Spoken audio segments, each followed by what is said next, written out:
तो मेरा नाम रजनीश शंकर झा है और 67 में मेरा सिलेक्शन हुआ है आरडीओ के पद पे। तो आज आप लोगों को हम जो है ये हिस्ट्री वाला जो सेक्शन है, टेस्ट 29 तारीख को जो हुआ था उसका टेस्ट का और 21 तारीख का, इस दोनों का हम करवाएंगे डिस्कशन। ठीक है, आप लोगों ने पहले कभी दिया है मेंस इससे पहले? सब लोग फ्रेशर हैं।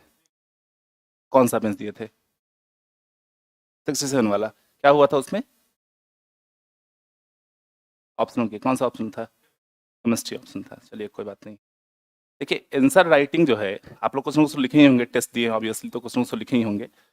आंसर राइटिंग हमको लगता है कि आपके ज्ञान से ज़्यादा एक आर्ट है ना। मतलब अगर बहुत ज़्यादा ज्ञान लेके आ रहे हैं आप, तो हो सकता है ज़्यादा नंबर आप नहीं लाएं, लेकिन अगर आप आर्ट से लिख रहे हैं ना, तो आप ला सकते हैं, नंबर अच्छा ला सकते हैं। 65th में मेरा जो है 8 मार्क्स से रुक गया था, उसमें सिलेक्शन नहीं हुआ था। तो हमने फेल्योर को भी देखा है, सक्सेस को भी देखा है। तो हमको, मैं अपना एक्सपीरियंस शेयर करना, एज ए टीचर हम नहीं आए हैं, एज ए फ्रेंड आए हैं आप लोग बताने के लिए कि आखिर क्या क्या गलती हमने किया और वो आप लोग को नहीं करना है आंसर राइटिंग के दरमियान। इसमें इसमें ये एक पेपर है जनरल स्टडी, समझ रहे हैं ना। तो इसमें आप लोग को असिस्टेंट प्रोफेसर बनने के लिए तो ले नहीं रहा है एग्जाम, ठीक है ना। ये पूछ रहा है जनरल स्टडी के बारे में। तो जनरल स्टडी में आप जनरलाइज तरीके से लिखिए। अभी कुछ लोग क्या करते हैं कि चंपारण सत्याग्रह में चंपारण का गांव बना देते हैं, है ना, कि यहीं पे हुआ था। इसकी आवश्यकता नहीं है, ज़्यादा डीप में नहीं जाना है। और ज़्यादा डीप में जाएंगे तो बिहार में क्या है, एक प्राइड वाला मामला है। जैसे हिस्ट्री का ऑप्शन आप देखेंगे तो अक्सर कम नंबर आता है। उसका कारण क्या है कि वहाँ के टीचर को लगता है कि ये बच्चा ये दर्शाना चाह रहा है कि हम इससे ज़्यादा जानते हैं। तो आपको टीचर को ये शो नहीं कराना है। और ये पूरे मतलब प्रीलिम्स का तो एग्जामिनेशन है, वो तो स्क्रूटनी टेस्ट है, उसमें कुछ नहीं करा सकता। लेकिन मेंस में और इंटरव्यू में हमेशा ये ध्यान रखना है कि वहाँ के टीचर को ये नहीं शो करना है कि आप ज़्यादा जानते हैं उससे, समझ रहे हैं ना। एक प्राइड वाला मामला वहाँ होता है, ये बीपीएससी के मामले में देखा जाता है। हाँ, लेकिन ये इसका मतलब ये नहीं है कि आप जो है जितने चीज़ पूछे गए हैं उसको नहीं लिखिए। जैसे एक क्वेश्चन देखिए, आपको मैं बताता हूँ। एक क्वेश्चन ये है आपसे, पूछा है इसमें कि महात्मा गांधी के नेतृत्व में आयोजित आंदोलन की चर्चा करें। इन आंदोलन में निरंतरता और परिवर्तनता के तत्व जो है उसकी पहचान करें। क्वेश्चन है, ठीक है। ये कौन सा टेस्ट है? 29 तारीख वाला, 21 तारीख वाला है, ठीक है ना। तो इसका जो देखिए, इसमें क्या क्या एलिमेंट है, इसमें 4 एलिमेंट हैं। बच्चे क्या करते हैं कि बस देखे कि ये चंपारण है, चंपारण लिख दिए। देखे कि महात्मा गांधी का रोल पूछ रहा है, महात्मा गांधी लिख दिए। आप देखिए, अगर 67 कॉपी आप निकाले होंगे, देखे होंगे, तो उसमें आप क्या है कि स्टेप मार्किंग हो रहा है ना। तो आपको स्टेप वाइज लिखना है। जब तक आप स्टेप वाइज नहीं लिखेंगे तब तक आपको मार्क्स नहीं मिलेगा। तो आपको ध्यान रखना है स्टेप मार्किंग में भी, क्या स्टेप लिखने में भी कितना क्वेश्चन का कितना वेटेज है ना। जैसे पूछ रहा है आपसे कि भारत छोड़ो आंदोलन क्या था, तो ये पूरा पूछा आपको, तो आपको भारत छोड़ो आंदोलन 50% पार्ट में लिखना है। और उसका प्रभाव पूछ रहा है, मूल्यांकन पूछ रहा है, कारण पूछ रहा है, परिणाम पूछ रहा है, विवेचना करने का। अच्छा, एक चीज़ और ध्यान रखिएगा कि 5-6 कीवर्ड्स होते हैं। अगर आप हिंदी मीडियम के हैं तो समझेंगे इस चीज़ को। विवेचना करना होता है, मूल्यांकन करना होता है, समीक्षा करना होता है, टिप्पणी करना होता है। तो हम इसको नहीं समझते हैं, कुछ भी पूछा वही लिख दिए। आलोचना और समालोचना दोनों में अंतर होता है, लेकिन हम नहीं समझते हैं। हम आलोचना पूछा, समालोचना पूछा, एक ही चीज़ लिख के आते हैं। तो ये छोटे छोटे फैक्ट अगर आप देखेंगे, आप तो पढ़ ही के आए हैं, लिख ही रहे हैं, आप कहीं ना कहीं तैयारी किए ही होंगे, तो हम बहुत ज़्यादा ये आपको नहीं बताएंगे कि लिखना क्या है, हम आपको ये बताएंगे लिखना कैसे है। मेरा ये प्रयास है कि आप मार्क्स कैसे बढ़ा सकिए। हिस्ट्री में आप देखेंगे, हिस्ट्री वाले सेक्शन में अगर आप पहले के भी टॉपर्स की कॉपी देखे होंगे, खुद भी लिखे होंगे, तो आप कितना भी लिख के आइए, 20 नंबर से ज़्यादा नहीं मिलता। किसी भी मीडियम में, हिंदी मीडियम लिखिए, इंग्लिश मीडियम लिखिए, कुछ भी लिखिए, मैक्सिमम 20-22 जाते जाते तो खत्म हो जाता है मामला। तो कुछ तो ऐसा होगा कि उस लड़के को 9 नंबर भी मिलता है। अगर आप पाल कला लिख के आएंगे तो लड़कों को 9 नंबर भी मिलता है, 22 नंबर भी मिलता है, ठीक है ना। तो बस ये की फैक्टर तलाशना है कि आखिर क्या कारण है कि कुछ को 22 नंबर भी मिल रहा है, कुछ लोग को 9 नंबर भी मिल रहा है। तो आपको जितने भी की फैक्ट्स पूछे गए हैं उसको लिखने में आपको क्या करना है, ध्यान देना है। दूसरा कि जितना से अधिक हो सके डेटा और फैक्ट्स का इस्तेमाल कीजिए, ठीक है। डेटा का, फैक्ट्स का, मैप का। जैसे चंपारण सत्याग्रह अगर लिखना है आप लोगों को, तो एक बिहार का मैप बना दीजिए, चंपारण दिखा दीजिए उसमें। उसमें आप साइड में भारत का मैप भी बना सकते हैं, दिखा सकते हैं कि गांधी जी कहाँ से कहाँ गए थे, समझ रहे हैं ना। फिर वहाँ पे 2 जगह था, मुजफ्फरपुर गए थे पहले, फिर वहाँ से चंपारण गए थे, तो मैप के माध्यम से आप दिखा सकते हैं। तो वहाँ उससे क्या होता है कि आप कम वर्ड में लिख के आप पूरी चीज़ों को दर्शा दिए कि हमको ये पता है, समझ रहे हैं ना। एग्जामिनर को आप ये बता रहे हैं कि हमको ये चीज़ें पता है। तो आप मैप के माध्यम से, अब तो शॉर्ट क्वेश्चन पूछ रहा है। ऐसे मान लीजिए कि मौर्य कला पूछ रहा है, शॉर्ट क्वेश्चन में कैसे लिखेंगे आप मौर्य कला को? मौर्य कला तो अपने आप में 38 मार्क्स का नंबर है ना। और वो कुछ नहीं पूछ रहा है, सीधे पूछ रहा है मौर्य कला के बारे में बताएं या मौर्य कला की विशेषता लिखें। अब मौर्य कला की विशेषता में तो सारी चीज़ें आ जा रही हैं उसमें। राजकीय कला क्या है, उसका लोक कला क्या है ना, कौन कौन से राजा थे, दशरथ का क्या था, अशोक का क्या काम था। वो सारी चीज़ें आपको लिखना है 80 से 100 वर्ड में मैक्सिमम। तो आपको उसके की फैक्ट्स को लिखना पड़ेगा कि कैसे-कैसे क्या करना है, बस डायग्राम बना देना है, उसको एक्सप्लेन कर देना है थोड़े से वर्ड में, समझ रहे हैं? तो ये चीज़ें हैं, इसको छोटी-छोटी चीज़ों को ध्यान रखेंगे। दूसरा कि एक और चीज़ प्रयास कीजिएगा कि पेपर पूरा लिख के आइए, पेपर छूटना नहीं चाहिए। जैसे शॉर्ट क्वेश्चन है, तो अब 20 क्वेश्चन हो गया है लगभग मोटा-मोटी, तो 5 से 15 वाला पेपर इसमें देखेंगे सेकंड वाले पार्ट में, तो जितना क्वेश्चन हो रहा है, सबको लिखने का प्रयास कीजिए। मेरा क्या आप लोगों को रहेगा कि आप क्या करिए कि पहले लॉन्ग क्वेश्चन को लिख लीजिए, 38 मार्क्स वाले को, और उसका शॉर्ट्स को लिखिए। उससे क्या होगा, देखिए अपना-अपना तरीका है। अगर 500 लोग पास हो रहे हैं ना, तो 500 लोग अपने तरीका से पास होते हैं। आपको अपना तरीका डेवलप करना है, आप किसके साथ कंफर्टेबल हैं, ठीक है? तो उसमें क्या कीजिए कि पहले लॉन्ग वाला लिख लीजिए, क्योंकि अगर 38 मार्क्स का क्वेश्चन छूट गया, तो आप पास करने की उम्मीद नहीं कर सकते हैं बीपीएससी में, एक क्वेश्चन छूटने के बाद, ठीक है? फिर समय मिलता है तो शॉर्ट क्वेश्चन लिखिए, अगर एक छूट भी जाता है, 1 या 2 छूट भी जाता है तो कोई बहुत बड़ा इश्यू नहीं है, लेकिन आप लिखने का प्रयास कीजिए, क्योंकि 1 नंबर भी देगा, 2 नंबर भी देगा, और 1-1 नंबर बहुत मैटर करता है। हम 8 नंबर से बाहर हुए थे, और बस इसलिए बाहर हो गए थे कि जो एक स्टैट का क्वेश्चन था, उसको हम क्या किए थे, सिंप्लीफाई नहीं किए थे, आंसर लाके बस छोड़ दिए थे, और हमको लगा कि इतना में दे देगा नंबर, और नहीं दिया। 9 नंबर का क्वेश्चन था और 0 नंबर दे दिया। तो ये बहुत अंत में आपको समझ में आएगा कि हम कहाँ-कहाँ गलती किए। तो पहले सुधार की संभावना है, टेस्ट इसलिए लिखा जाता है, टेस्ट लिखिए और सुधार कीजिए उसमें, ठीक है? दूसरी बात कि अब तो ऑप्शनल हटा दिया है, हटा दिया इन द सेंस कि ऑप्शनल है, इस गफलत मत रहिएगा आप लोग, जो ऑप्शनल है आपका उसको तैयार कीजिएगा, क्योंकि 68 वाले में हम जानते हैं 4-5 लोग जो ऑप्शनल में फेल हैं, है ना? क्वालीफाई नहीं कर पाए ऑप्शनल को, नेगेटिव नहीं है, लेकिन क्वालीफाई नहीं कर पाए वो ऑप्शनल को, तो इसलिए इसको बिल्कुल हल्के में नहीं लेना है। इस एग्ज़ाम के किसी भी स्टेज को हल्के में नहीं लेना है, बहुत लोग हिंदी में फेल कर जाते हैं, समझ रहे हैं ना? तो इसलिए हल्के में किसी चीज़ को नहीं लेना है, तो ऑप्शनल अभी भी है। बहुत लोगों के मन में आता है कि चलो ऑप्शनल हट गया है, उसको वेटेज देते ही नहीं है, पढ़ते नहीं है, तो इसको ध्यान रखना है। तो ऑप्शनल तो आप लोग क्वालीफाई कर ही जाएँगे अगर पढ़े हैं पहले से भी तो। दूसरा ये कि अब जो है ऑप्शनल का स्थान क्या कर लिया है, निबंध लिया है, ठीक है? देखिए हम आपको बार-बार एक ही चीज़ बता रहे हैं ना कि ये एग्ज़ामिनेशन स्ट्रैटेजिक एग्ज़ामिनेशन है।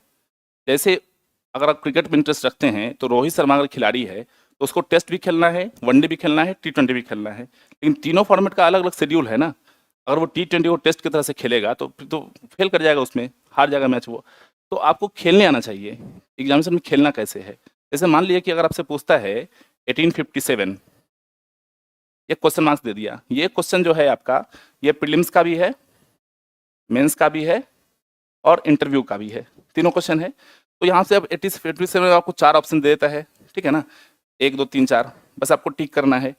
मेंस में क्या करना है, आपको इसको एक्सप्लेन करना है, और इंटरव्यू में बोलेगा आपको कि इसका क्या प्रभाव है, इसका मूल्यांकन कीजिए। पूछ देगा आपसे अगर हिस्ट्री के स्टूडेंट हैं तो। क्वेश्चन तो एक ही है, लेकिन इसको एक्सप्लेन करने का तरीका अलग-अलग हो जा रहा है सबका, समझ रहे हैं ना? तो आपको बस यही ध्यान रखना है।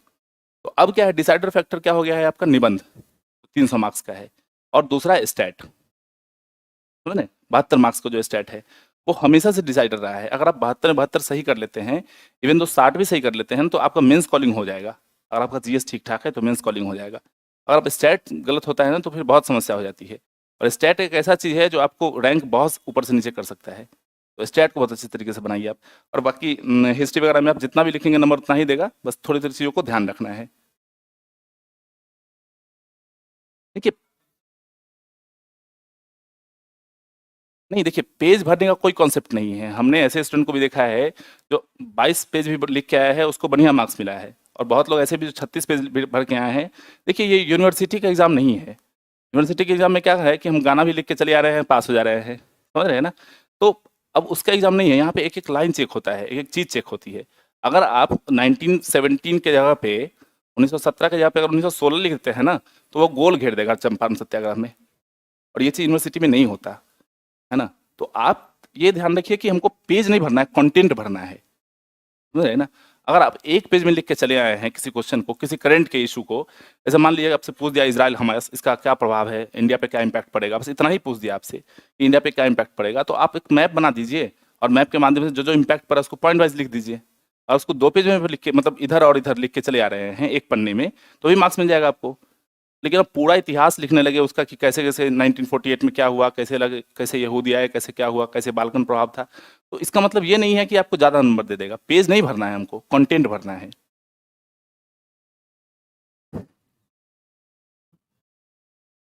एक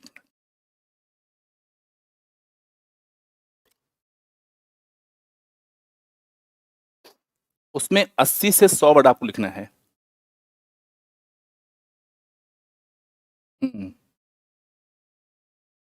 बताते हैं, इसमें है क्वेश्चन शायद आपके ना, बिरसा वाला क्वेश्चन है शायद आपका, है ना, मुंडा विद्रोह सी 81 है, 21 वाले में बताते हैं आपको उसके बारे में, वो सब बताएंगे आपको। उसमें क्या करना है आपको, 80 से 100 वर्ड में लिखना है, ठीक है। चलिए शुरू करते हैं क्वेश्चन डिस्कशन से, ठीक है ना। इतना तो आप लोग समझ ही गए। पहला है आपका क्रांतिकारी आंदोलन और बिहार, ठीक है ना। तो इसमें देखिए, इसको शुरुआत कहाँ से करना है। पहले तो आपको ये लिखना है कि जो औपनिवेशिक शासन था, है ना, तो उसकी शुरुआत कहाँ से हुई, क्रांतिकारी आंदोलन की शुरुआत कहाँ से हुई। तो बस शुरुआत ये करना है कि औपनिवेशिक जो शासन था उसके शोषण के विरोध में भारत में क्रांति की शुरुआत हुई, जिसको हम लोग क्या बोलते हैं, क्रांतिकारी आंदोलन बोलते हैं। हो गया भूमिका। देखिए शॉर्ट क्वेश्चन में भूमिका नहीं भी लिखेंगे, कंक्लूजन नहीं भी लिखेंगे तो काम चलेगा, लेकिन अगर 2 लाइन में लिख दे रहे हैं ना, तो एग्जामिनर को समझ में आएगा कि इसको नॉलेज है, समझ रहे हैं। पटना कलम पूछ रहा है तो लिख दीजिए कि क्षेत्रीय कला है, आंचलिकता से प्रभावी एक कला शैली है, हो गया। तो इतना लिख देना है, तो एग्जामिनर को पता चलेगा कि हाँ इसको पता है क्वेश्चन के बारे में। तो आपको इसमें क्या लिखना है कि औपनिवेशिक शासन के खिलाफ एक विद्रोह था, इसको क्रांतिकारी विद्रोह के नाम से जानते हैं। अब क्या कीजिए इसमें कि आप बना दीजिए, तो पूछ रहा है बिहार की भूमिका, है ना। तो आप एक ऑक्टागोनल बना सकते हैं।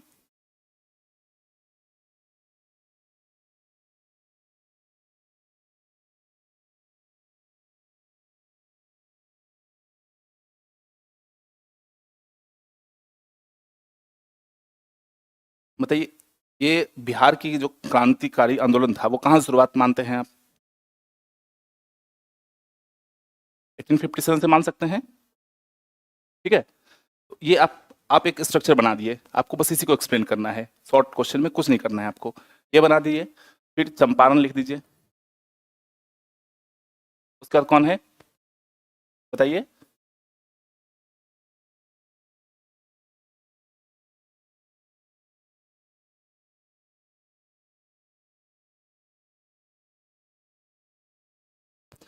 इसके बाद क्या लिख सकते हैं आप।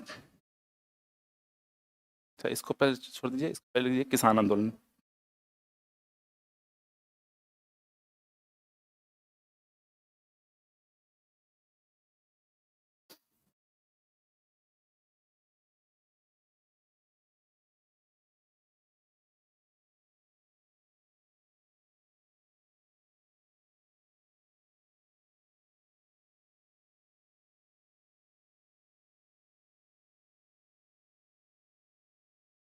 और कुछ छूट गया, खिलाफत भी लिख सकते हैं,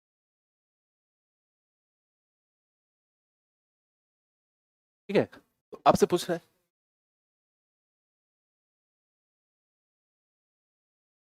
आपसे क्या पूछा है। तो उदारवादी, इसमें क्रांतिकारी जो ये क्वेश्चन है, जैसे असहयोग है, सविनय है। हाँ,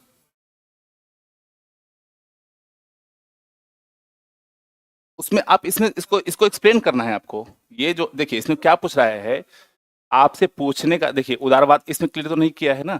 इसमें पूछ रहा है, नहीं हम आपको ये बता रहे हैं कि क्रांतिकारी आंदोलन में और उदारवादी आंदोलन में इसमें अंतर तो डिफरेंट करने के लिए नहीं पूछ रहा है। आपसे पूछ रहा है कि बिहार का क्या योगदान है इसमें, ठीक है ना। तो हाँ, क्रांतिकारी आंदोलन सिर्फ मेंशन करेंगे तो बिहार में बहुत सारा क्रांतिकारी आंदोलन तो हुआ नहीं है। हाँ, प्रफुल्ल, हाँ, बिल्कुल बिल्कुल। हाँ, देखिए आप उसको एक तो पॉइंट आउट कर सकते हैं, दूसरा ये कि अगर ब्रॉड पर्सपेक्टिव में आप लिखना चाहते हैं तो ब्रॉड पर्सपेक्टिव में आप इस सारे को लिख सकते हैं। अगर 1857 से शुरुआत कर रहे हैं तो सबसे पहले तो क्रांतिकारी आंदोलन यहीं से शुरुआत हो रही है, ठीक है ना।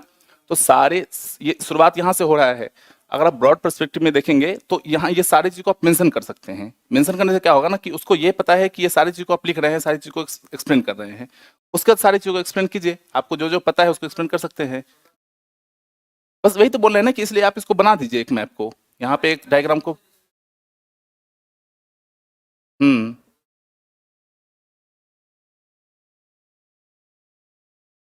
भाई हम क्या बोलना चाह रहे हैं, देखिए आप चीजों को समझिए।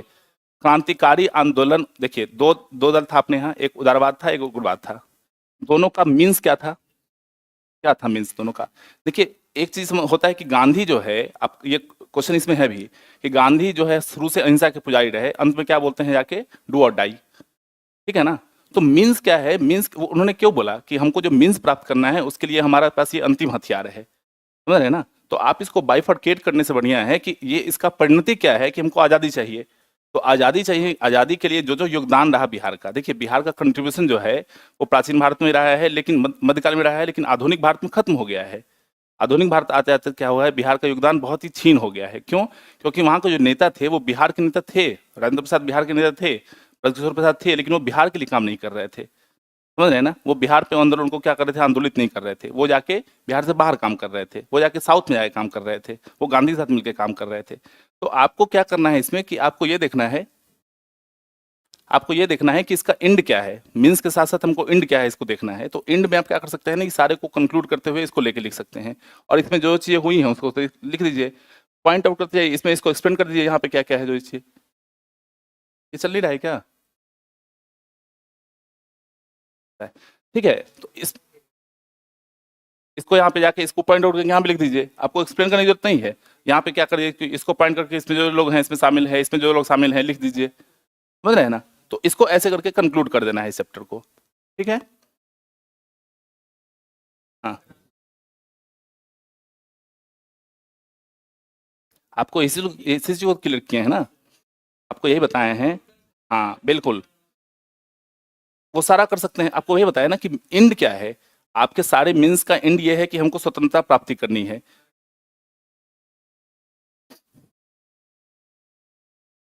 इतना समय, इतना नहीं है आपके पास जगह, इतना जगह।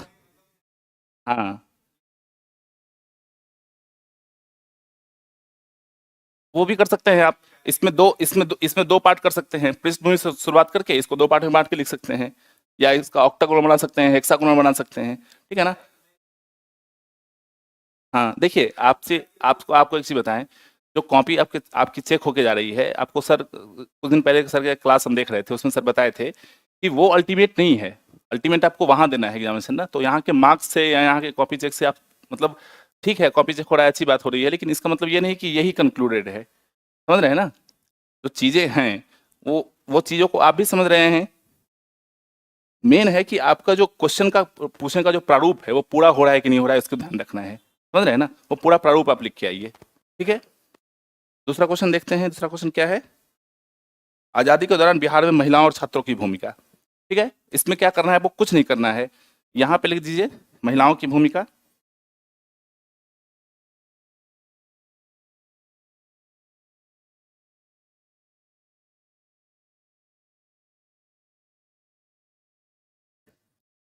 छात्रों की भूमिका,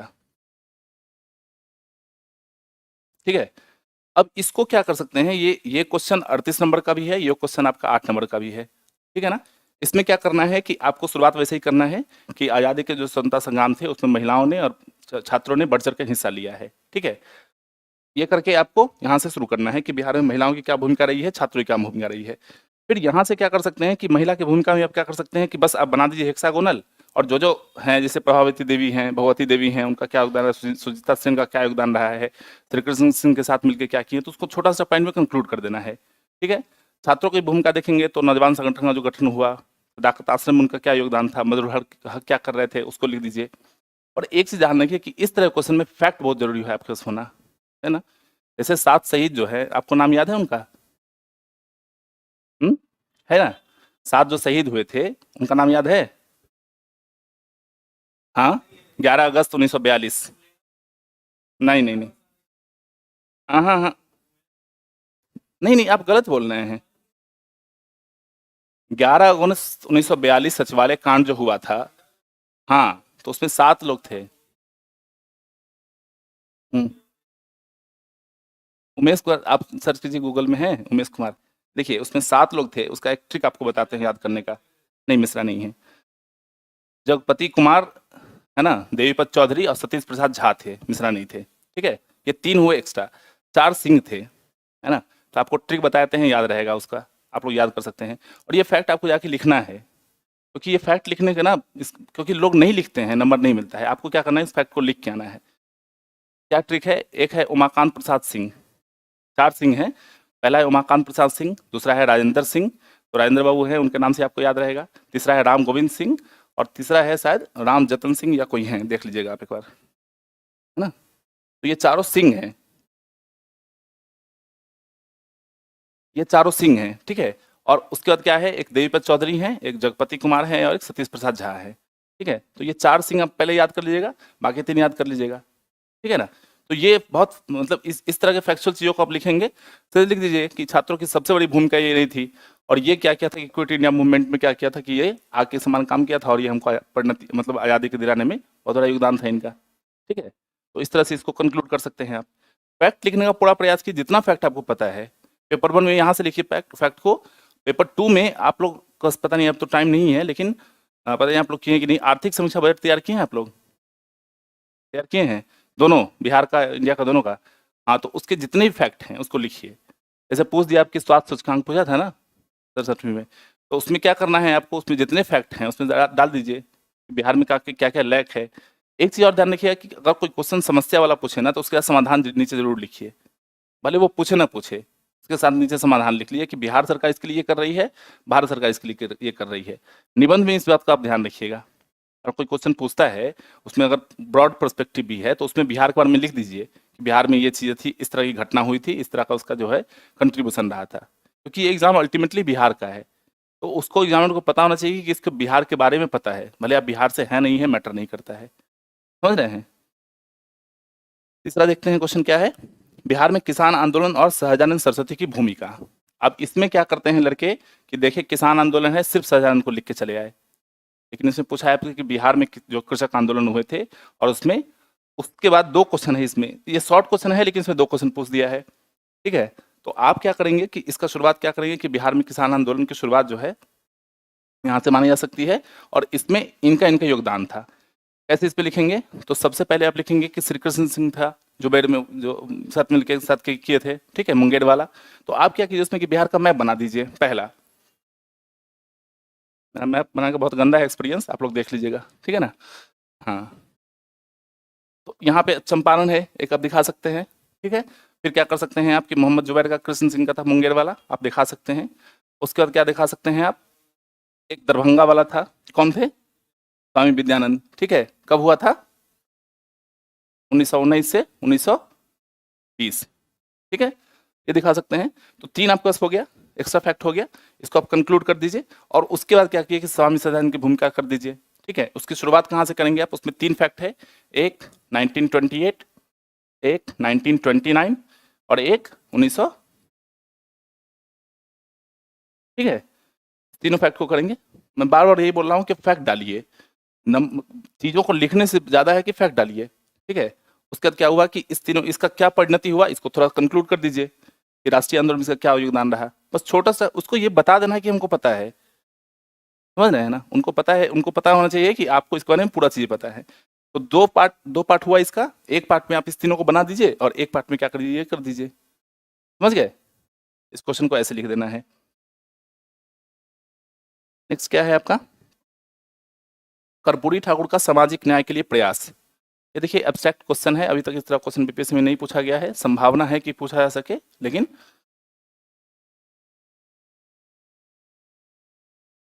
बिल्कुल अच्छा क्वेश्चन पूछे हैं, आपको बताते हैं इसके बारे में। देखिए ऐसे बहुत सारे क्वेश्चन पूछे जा सकते हैं जो आपको नहीं पता है, जैसे 68 में क्वेश्चन पूछा गया था एक स्काउट गाइड, याद है, किसी को नहीं पता था क्वेश्चन इसके बारे में, और पता होना भी नहीं चाहिए ना, क्योंकि इतने सारे फैक्ट हैं। हम बार बार यही चीज़ को बोलते हैं कि आप लक्ष्मीकांत की इतनी मोटी किताब है, आप उसको उतना ही पढ़िए जितना आप एग्जाम में ले जा सकें, कोई नहीं कर सकता याद, पॉसिबल ही नहीं है। तो आप उतना ही पढ़िए जितना एग्जाम में लेके जाना है। छोटा सा फैक्ट है, राजस्थान में कोई उसका बैठक हुआ, उसको उठा के पूछ दिया, समझ रहे हैं ना। तो उसमें आपको क्या करना है कि उसमें आपको डिप्लोमेटिक तरीके से आंसर लिखना है। कैसे डिप्लोमेटिक तरीके से, कोई भी क्वेश्चन इसके बारे में आपको नहीं पता है, लेकिन इतना तो बेसिक जानते होंगे कि बेडन पावेल इसकी स्थापना की थी। अगर आप लोग पढ़े हैं कहीं ना कुछ कुछ किए हैं तो बेसिक्स तो जानते हैं, है ना, बेसिक्स तो जानते हैं। उसका क्या काम है, स्काउट गाइड का जो काम है, वो काम जो बेसिक है वो आप जान रहे हैं, उसको लिख दीजिए थोड़ा सा कि इसकी स्थापना इसके यहाँ हुई थी, इन्होंने किया था, उसके बेसिक ये थे, इसके फैक्ट थे, उद्देश्य ये था और उसके लिए ये कर रहा है। और वो लिख दीजिए तो साथ में लिख दीजिए कि कहाँ युद्ध हुआ था, उसमें कुछ डिप्लोमेटिक लिख के चले आइए, बात खत्म। क्योंकि आपको तो ऐसे भी नंबर नहीं मिलना है उसमें, उसके बारे में कुछ नहीं जानना है, तो उस क्वेश्चन को छोड़ देने से बेहतर है कि आप उसके बेसिक को लेके चले आइए, ठीक है। और कोई भी ऐसा क्वेश्चन नहीं पूछेगा जिसके बारे में आपको बेसिक नहीं पता हो, समझ रहे हैं ना, ऐसा कोई भी क्वेश्चन नहीं आएगा, क्योंकि आप पीटी पास करके आए हैं तो आप मोटा मोटी सब चीज़ों को पढ़े हैं, समझ रहे हैं ना। कोई भी क्वेश्चन ऐसा है जिसको आप लोग, जैसे मधुबनी चित्रकला है, नहीं पूछता है आप लोगों से, ठीक है ना, लेकिन क्वेश्चन कभी कभी आ जाता है, लोग पढ़ के जाते हैं। जैसे मंजूषा पेंटिंग है, जानते हैं आप लोग, थका पेंटिंग का नाम सुने हैं, है ना। तो ये सब नहीं पूछता है, लेकिन अगर मान लीजिए कि आपसे मंजूषा पेंटिंग पूछ दे शॉर्ट में, थका पेंटिंग पूछ दे आपसे शॉर्ट में, मधुबनी चित्रकला आपसे लॉन्ग में पूछ दे, तो फिर क्या कीजिएगा आप। तो थोड़ा थोड़ा ऐसा तैयार रहिए कि अगर बाउंसर आए ना तो उसको हम छोड़ने भी आना चाहिए, हमको उसको खेलने भी आना चाहिए। उसी बाउंसर पे सब लोग आउट हो जाते हैं, उसी बाउंसर पे रोहित शर्मा छक्का मारता है, तो आपको, हाँ, तो आपको कला पता होना चाहिए कैसे क्वेश्चन से गो थ्रू होना है, पैनिक नहीं हो जाना है वहां पे। जैसे हमसे इंटरव्यू में क्वेश्चन पूछा कि क्रिकेट का वर्ल्ड कप हो रहा है तो लोगों की संख्या कम क्यों है, दर्शक क्यों नहीं आ रहे हैं, तो ये तो totally out of the box question है, कुछ नहीं पता हो सकता है आपको उस बारे में, समझ रहे हैं ना। तो आपको वहां पे कैसे पैनिक नहीं होना है, कैसे जवाब देना है, ये आपको आना चाहिए, समझ रहे हैं चीजों को। तो कोई भी क्वेश्चन आए तो उसको देखिए कि हमसे वो कैसे लिख पाए उस क्वेश्चन को, कैसे कंक्लूड कर पाए उस क्वेश्चन को। और कोई भी क्वेश्चन नहीं आए उसका बेसिक लिख के चले आइए, सिंपल सा फंडा है। शॉर्ट क्वेश्चन में ज्यादा लिखना ही नहीं है, एक पेज लिखना है, एक ही पेज भरना है ना, बहुत ज्यादा ज्यादा उधर करके थोड़ा छोड़ देना है, क्योंकि अब तो शायद क्वेश्चन लिख के आता है उसमें ना, तो बस उतना ही लिख के, इतना आपको पता है, बेसिक लिख के चले, नंबर देगा ही देगा, ठीक है ना। ये चीजें है। फैक्चुअल गलती मत कीजिए आप लोग। शुरुआत में क्या करते हैं लड़के, फैक्चुअल गलती बहुत करके चले जाते हैं। ऐसे हम किसी का कॉपी चेक कर रहे थे, उसमें लिखा हुआ था कि भारत में कला का शुरुआत मौर्य काल से माना जाता है ना, सरासर गलत है ये। अब कोई एग्जामिनर जो पहला मतलब कॉपी पहला लाइन पढ़ा आपका, ये क्वेश्चन पढ़ लिया, उसका पूरा का पूरा धारणा विकसित हो गया कि you don't know anything about it. बाकी आगे जाके आप कुछ भी लिख दे रहे हैं उसमें मौर्य कला में, उसका तो पहला ही विकसित हो गया कि इसको कुछ नहीं पता है कला के बारे में, कि शुरुआत ही कहाँ से हुई है। और हिस्टोरियल फैक्ट आपसे पूछे कोई कि भारत में इतिहास की कहाँ शुरुआत हुई है, और आप उसका मौर्य काल बोल दिए, गुप्त काल बोल दिए, तो समझ जाएगा ना कि इसको ज्ञान नहीं है। तो एग्जामिनर को ये फील नहीं होने देना है कि हमारे पास ज्ञान की कमी है। शुरुआत ही गलत से कर रहे हैं, इससे अच्छा मत लिखिए, उस फैक्ट को मत लिखिए। कला का कुछ और लिख दीजिए, कला का उदाहरण, कला मानव की जो है आत्मिक अनुभूति है, रविन्द्रनाथ टैगोर का कथन, यहाँ शुरू कर दीजिए, कुछ भी शुरू कर दीजिए, गलत फैक्ट मत लिखिए, ठीक है ना। ये चीज। अब ये क्वेश्चन है कर्पूरी ठाकुर का सामाजिक न्याय में योगदान। तो देखिए, कर्पूरी ठाकुर एक ऐसे व्यक्ति थे, उस समय में, इनके जन्म से शुरुआत कर दीजिए। इनका जन्म हुआ था 24 जनवरी 1924 को, ठीक है। तो इनका शुरुआत करिए कि 24 जनवरी को 1924 को समस्तीपुर के पितौजिया गांव में इनका जन्म हुआ था। और सामाजिक न्याय के सूत्रधार या प्रणेता माने जाते थे। और उसके बाद क्या किए, 1938 में ये जुड़े थे नरेंद्र देश। हाँ, बिल्कुल लिख सकते हैं, बता रहे हैं आपको क्या करना है। तो ये फैक्ट है, मान लीजिए ये फैक्ट आप लिख लीजिए, 24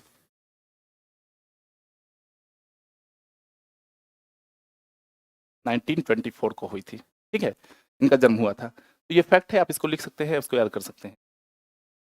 और समस्तीपुर का एक गांव है पितौजिया, जहाँ पे इनका जन्म हुआ था। तो थोड़ा इनका बैकग्राउंड बताते हैं कि अगर फुल लेंथ क्वेश्चन में भी लिख दे तो आप इसको लिख सकते हैं।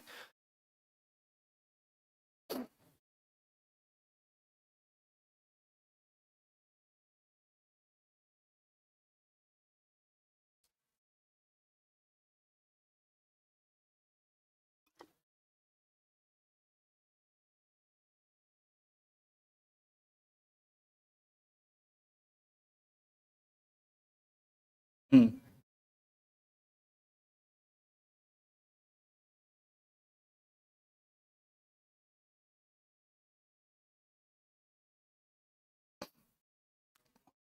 सोसाइटी, हाँ, नरेंद्र देव, आचार्य नरेंद्र देव।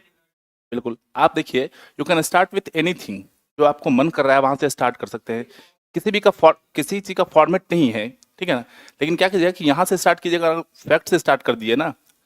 बहुत सारे लोग हैं, आपका हो सकता है नहीं पता है उनके बारे में, लेकिन जिनका पता है, आपको मान लीजिए कि आपको फैक्ट बताए और ये क्वेश्चन पूछ दिया और यहाँ से स्टार्ट कर दिए, तो वो थोड़ा प्रभावित हो जाएगा आपसे ना, क्योंकि आप जो चीजें लिख रही हैं ना, ये मिला जुला चीजें हैं, समझ रहे हैं ना। ये चीजें मिला जुला, उनको सबको पता है कि ये उदारवादी थे, ये सोशल के लिए काम करते थे, इनके साथ जुड़े थे। और अगर सोसाइटी से जुड़े हुए हैं, सोशलिज्म से जुड़े हुए हैं, तो नरेंद्र देव से जुड़े रहेंगे ही, जेपी से जुड़े रहेंगे ही। इनका जो है मोनोपोली जो होगा वो इस तरह की चीजें होंगी, वो पता होगा लोगों को। तो ये थोड़ा सा क्या होगा कि कैजुअलाइज आंसर हो जाएगा, लिख सकते हैं आप। हाँ हाँ हाँ हाँ, नहीं हाँ, ये कैजुअल हो जाएगा आंसर। ये चीज़ें आप इसको अगर नहीं पता है तो लिख के आ सकते हैं, पता है तो फैक्ट को लिख दीजिए। और ये इस फैक्ट से अगर आप कॉपी चेक करने वाले होंगे और किसी को आप देखेंगे कि 24 जनवरी इनका जन्म हुआ था, ये इस गांव में हुआ था, तो थोड़ा सा लगेगा ना कि इंप्रेसिव कि हाँ इसको पता है इसके बारे में, ये पढ़ के आया है। समझ रहे हैं ना? बस देखिए, आपको हम बार बार बता रहे हैं कि आपको पढ़ाने नहीं आए हैं, क्योंकि आप लोग पढ़ के आए हैं, आगे लिखेंगे भी अच्छा। हमको बताएं कि लिखना कैसे है, बस यही चीज़ें हैं। ठीक है, ये चीज़ हुई। दूसरा कि इनको शुरुआत कर सकते हैं कि अगर ये लॉन्ग में पूछे, थोड़ा बैकग्राउंड बताते हैं, तो इनका जो जन्म हुआ था ना, एक हमारे यहाँ हजाम कास्ट होता है ना, ठाकुर कास्ट होते हैं, उनमें इनका जन्म हुआ था। तो इनका पैतृक पेशा था बाल दाढ़ी बनाने का। तो ये पहली बार मैट्रिक में जो फर्स्ट किए थे, तो ओबीसी समुदाय में आने के बाद मैट्रिक में फर्स्ट करना ये बहुत बड़ी उपलब्धि होती थी उस समय में। तो जब जमींदार के यहाँ गए थे, तो इनको जो है जमींदार बोला कि तुमको करना तो यही है, तो उनको लात मार के ये गिरा दिया था। इनको जमींदार बोला कि करना तुमको यही है, बाल दाढ़ी बनाना है, तो तुम बहुत बड़ा शो ऑफ कर रहे हो। तो इनको लगा कि नहीं, हमको जो है इसके लिए काम करना है कि एजुकेशन, और एजुकेशन को कर्पूरी ठाकुर समाज का सबसे बड़ा जो है हर्डल मानते थे, सबसे बड़ा, कि अगर एजुकेशनली आप बैकग्राउंडेड है तो आप कुछ नहीं कर सकते हैं जीवन में। और इनके सामाजिक न्याय का सबसे बड़ा आधार यही रहा है ना, कि वो एजुकेशन के लेके आए। और एक इनको लोग मतलब आलोचना आलोचन जो होते हैं, आलोचना करते हैं, वो आलोचना भी करते हैं इस चीज़ को कि इंग्लिश एजुकेशन को खत्म कर दिए थे बिहार में, है ना, इंग्लिश की अनिवार्यता को खत्म कर दिए थे ये, जब आए थे ये सरकार में, तब मुख्यमंत्री जब बने थे। तो इन्होंने क्या किया कि शैक्षणिक स्तर पे सुधार का काम किया। मुंगेरी लाल कमीशन का नाम सुने हैं आप लोग? ओबीसी के लिए आया था। तो उनका जो रिकमेंडेशन था, उनको इन्होंने लागू कराया था पिछड़े वर्ग को आगे लेके आने के लिए। मंडल कमीशन के लिए भी काम किए थे। तो ये दोनों आप लिखेंगे तो उनको पता होगा कि ये काम कर रहा है, इसको पता है। तो 1977 में लागू हुआ था। ठीक है, मुंगेरी लाल कमीशन का रिपोर्ट। सामाजिक न्याय का प्रणेता प्रणेता इनको क्यों कहा जाता है? कि उन्होंने ओबीसी के साथ साथ सवर्ण को भी आरक्षण दिया था। कितना परसेंट दिया था इसको?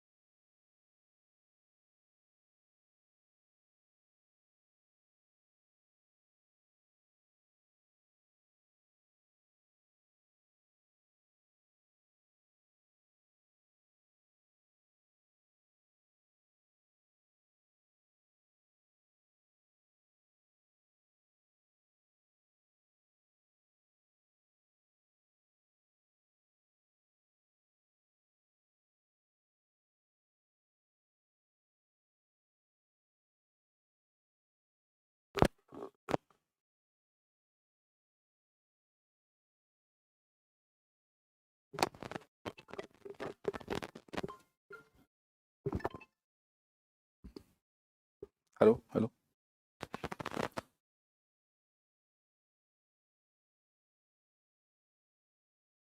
ठीक है, तो इन्होंने क्या किया था कि सबसे पहले इन्होंने सवर्ण को भी क्या किया था कि 3% आरक्षण दिया था, जबकि मंगेलाम कमीशन में इस तरह का रिकमेंडेशन नहीं था। फिर भी इन्होंने क्या किया था कि आरक्षण देने का प्रावधान किया था। और इसी कारण से इनको सामाजिक न्याय का प्रणेता कहा जाता है। ठीक है, कि उन्होंने सोसाइटी में तारतम्यता स्थापित करने का निर्णय लिया। इन्होंने महिलाओं की शिक्षा के लिए काम किया, हाई स्कूल में अंग्रेजी की अनिवार्यता खत्म की। ठीक है ना? तो और इसी पे कहा जाता है कि आप एक पॉइंट और भी जोड़ सकते हैं कि अभी जो आरक्षण हुआ है, ईडब्ल्यूएस को प्राप्त हुआ है, तो बिहार हमेशा से, आप एक चीज को जोड़ सकते हैं, थोड़ा सा ब्यूटी करने के लिए आंसर को ला सकते हैं, कि बिहार हमेशा से क्या किया है ना, कि पूरे वर्ल्ड में अगर पहले भी गणतंत्र कहीं स्थापित हुआ तो बिहार में हुआ था। तो बिहार ने हमेशा से क्या किया है ना, कि लोगों को मार्ग दिखाने का काम किया है, हमेशा से, हर तरह के आंदोलन में। गांधी दक्षिण अफ्रीका से आए थे, लेकिन फिर भी शुरुआत कहाँ से की उन्होंने? बिहार से किया। तो बिहार क्या है कि आंदोलन की धरती भी रही है, शैक्षणिक गतिविधि की धरती रही है। पूरा दुनिया जो है, आप इसको कहीं भी कोट कर सकते हैं एक लाइन को, कि पूरी दुनिया को, दुनिया ने युद्ध दिया और बिहार ने पूरे विश्व को बुद्ध दिया। ठीक है ना, शांति के प्रतीक। तो आप इसको ऐसे में भी कोट कर सकते हैं, इस तरह के लाइन को जीएस में भी कोट कर सकते हैं। ठीक है ना? तो बिहार क्या किया है कि हमेशा से लोगों को दिया है, एक धारा दिया है कि इस पे आप चलिए। तो आप कर्पूरी को ये कोट कर सकते हैं कि 10% का जो आरक्षण अभी हुआ है, लागू हुआ है, तो ये उनकी देन थी। बाद में सुप्रीम कोर्ट रद्द कर दिया था इसको, लेकिन ये प्रावधान उन्होंने दिया था। ठीक है, तो सामाजिक न्याय के जितनी भी चीजें हैं, एस्पेक्ट, उसको लिख सकते हैं, और शॉर्ट्स में है तो इसको कोई दिक्कत नहीं लिखने में। समझ गए इस क्वेश्चन को? इसको ऐसे फॉर्मेट करना है। ठीक है, नेक्स्ट क्वेश्चन है पटना कलम चित्रकला। ठीक है, इसके बारे में कुछ बताने की हमको लगता है आवश्यकता तो विशेष है नहीं, आप लोगों को जानते ही होंगे सब कुछ इसमें। हाँ, इसमें क्या करना है, इसमें कैसे लिखना है कि ये क्या है कि एक आंचलिकता से प्रभावित कला शैली है ये। ठीक है ना? आंचलिकता मतलब समझिए कि ये क्षेत्रीय कला से प्रभावित है। ठीक है, जब मुगल साम्राज्य का पतन हुआ था ना, तो बहुत सारे कलाकार जो मुगल में रहते थे, कलाकार जो भी लोग थे, मुगल ने क्या किया कि भारत में सबसे पहले अगर कला का प्रश्रय दिया गया गुप्त काल के बाद अगर देखेंगे तो वो मुगल के पीरियड में दिया गया। तो जब मुगल साम्राज्य का पतन होने लगा आफ्टर 1707, क्या हुआ था 1707 में, ठीक है। तो 1707 के बाद जब मुगल कला का पतन होने लगा तो उसमें क्या हुआ कि कलाकार वहां से भागने लगे, हटने लगे। और वो वहां से हटने के बाद बहुत सारे जगह पे गए, जैसे राजस्थान में क्या किया कि पहाड़ी शैली का उन्होंने जन्म दिया, ठीक है। तो इसी तरीके से वो बिहार आए, बिहार में पटना कलम शैली का उन्होंने जन्म दिया, ठीक है। पटना कलम शैली में आप एक काम क्या कर दीजिएगा, एक फॉर्मेट आप बना सकते हैं, ये इसमें क्या कर दीजिए आप, मुगल, एक ब्रिटिश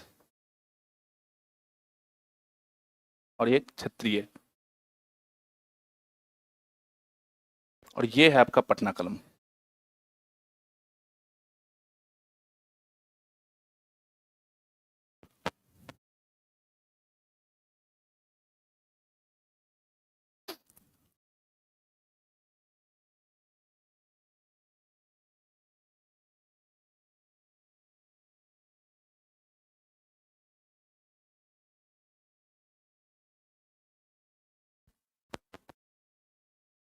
ठीक है, समझ गए। अगर आप एग्जामिनर हैं तो आपको समझ में आ गया कि पटना कलम किसको बोलेंगे, ठीक है। इसको आपको एक्सप्लेन करना है। ये तीनों कलाओं का क्या था, संयोजन था। इसमें ब्रिटिश इनपुट्स भी थे, इसमें क्या थे कि मुगल इनपुट भी थे, और क्षेत्रीय कला का संयोजन था। और उसी से क्या हुआ कि पटना कलम की उत्पत्ति हुई, ठीक है। अब इसमें जितने भी एस्पेक्ट्स आपसे पूछे जा रहे हैं उसको शॉर्ट शॉर्ट्स में लिख दीजिए। इसमें इसमें क्या था कि कला के चीज़ों का वो यूज़ किया जाता था, मतलब लाल कला के लिए कौन सा, हरा के लिए कौन सा, ठीक है ना, प्राकृतिक रंगों का इस्तेमाल किया जाता था। कजली स्याही तकनीक थी इसमें, यह जरूर कोट कीजिएगा, है ना। इसको बाजार पेंटिंग भी कहा जाता है, ठीक है ना। और जो पटनिया का बना था, जो सारी चीज़ें हैं उसको इसमें कोट कर सकते हैं आप, ठीक है। और उसके बाद अगर इसका पतन का भी है तो थोड़ा सा पतन का भी लिख दीजिएगा, ठीक है। कौन कौन से कलाकार थे इसमें, माधवलाल थे, एक माधवलाल थे, इस, हाँ, ठीक है, ईश्वरी प्रसाद थे इसके अंतिम कलाकार थे इनमें, ठीक है। राम सेवक थे पटनिया का, उसके एक महिला भी थी उसमें, है ना, नाम ध्यान नहीं आ रहा है। तो आप इसको क्या कर सकते हैं, कोट कर सकते हैं। तो ऐसे करके पटना कलम को खत्म कर दीजिए। इसमें क्या कीजिए कि ये बना दीजिए आप पटना कलम में एक साथ मैप बना के, बिहार का मैप बना के, कहाँ कहाँ हुआ था बिहार में याद है। जैसे पटना है, मान लीजिए कौन कौन सा जगह था। हाँ, दानापुर तो है, हाँ, मच्छरहट्टा है ना, लोधी कतरा है। तो ये सब क्या है, इसको बना दीजिए आप मैप बना के, तो उसको पता चलेगा कि हाँ पटना कलम शैली का यहाँ चीज़ें हैं, ठीक है। ये वाले, अब पटना कलम शैली का ये मतलब नहीं है कि आप एक पटना कलम शैली का फोटो बना दीजिए जाके, इसकी आवश्यकता नहीं है, इतना करके आपको छोड़ देना है, ठीक है। समझ गए इसको, ऐसे फॉर्मेट कर देना है इसको। नेक्स्ट है क्वेश्चन, चंपारण में गांधी जी, चंपारण आंदोलन जी, जो है जी लिखा है इसमें ना, कैसे, इस आंदोलन में गांधी जी के साथ बिहार के किन किन किसान नेताओं ने भागीदारी की, विस्तृत चर्चा करें, ठीक है। इसको कैसे शुरू करना है आपको, इसको शुरू ये करना है कि चंपारण सत्याग्रह में गांधी जी का जो योगदान था, गांधी जी कब आए थे गांधी जी, हम्म 9 जनवरी, ठीक है, 9 जनवरी 1915 को आए थे। तो यहाँ से शुरुआत कर दीजिए इसको, 9 जनवरी 1915 को भारत आने के बाद गांधी जी जो है, चंपारण सत्याग्रह की शुरुआत कहाँ से होती है, लखनऊ अधिवेशन से होती है, जब राजकुमार शुक्ल और ब्रजकिशोर प्रसाद जाके उनको बोलते हैं कि आप आइए यहाँ पे, ठीक है ना। तो एक तो आपको बताया कि बिहार का मैप बनाना है, बिहार के मैप के साइड में आपको भारत का मैप बना देना है कि गांधी जी वहाँ से लेके यहाँ बिहार आए, बिहार में मुजफ्फरपुर आए, मुजफ्फरपुर से चंपारण गए, ठीक है। तो चंपारण को कैसे कैसे कंक्लूड करना है कि पहला तो चंपारण शुरू क्यों हुआ, किसान आंदोलन था, तीन गठिया पद्धति कारण शोषण काटने व्यवस्था थी, और उसके कारण से क्या हुआ कि मतलब राजकुमार शुक्ल जो थे आह्वान किए, गांधी जी वहाँ पे आए और आंदोलन शुरू किए। एक ये पॉइंट है, भूमिका में लिख दीजिए। फिर उसका कारण क्या क्या है, तो तिनकठिया पद्धति है, शोषणकारी व्यवस्था है, नील की खेती के लिए उर्वरा शक्ति कम हो रहा है, ठीक है ना। और इसमें आप एक प्रेसिडेंस जोड़ सकते हैं कि जो 1793 की जो व्यवस्था थी उसके कारण से किसान की स्थिति और खराब हो गई थी, ठीक है ना। हमेशा ध्यान रखिए कि क्वेश्चन लिखने के लिए आप क्या कर दीजिए ना कि फॉर्मेट कर दीजिए। जैसे आप या तो त्रिभुज बना कर भी कर सकते हैं, या ज्यादा पॉइंट है आपके पास तो ऐसे ही बना सकते हैं आप,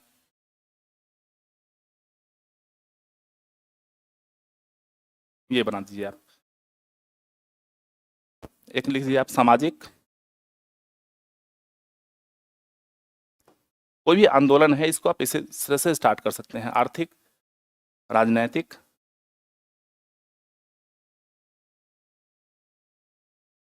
सांस्कृतिक,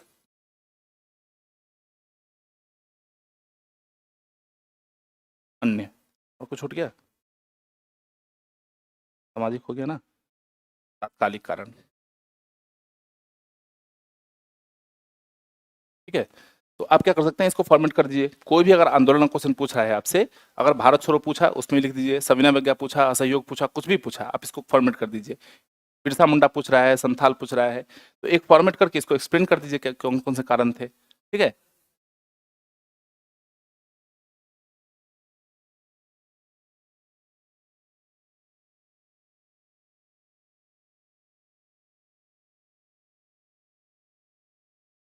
हम्म,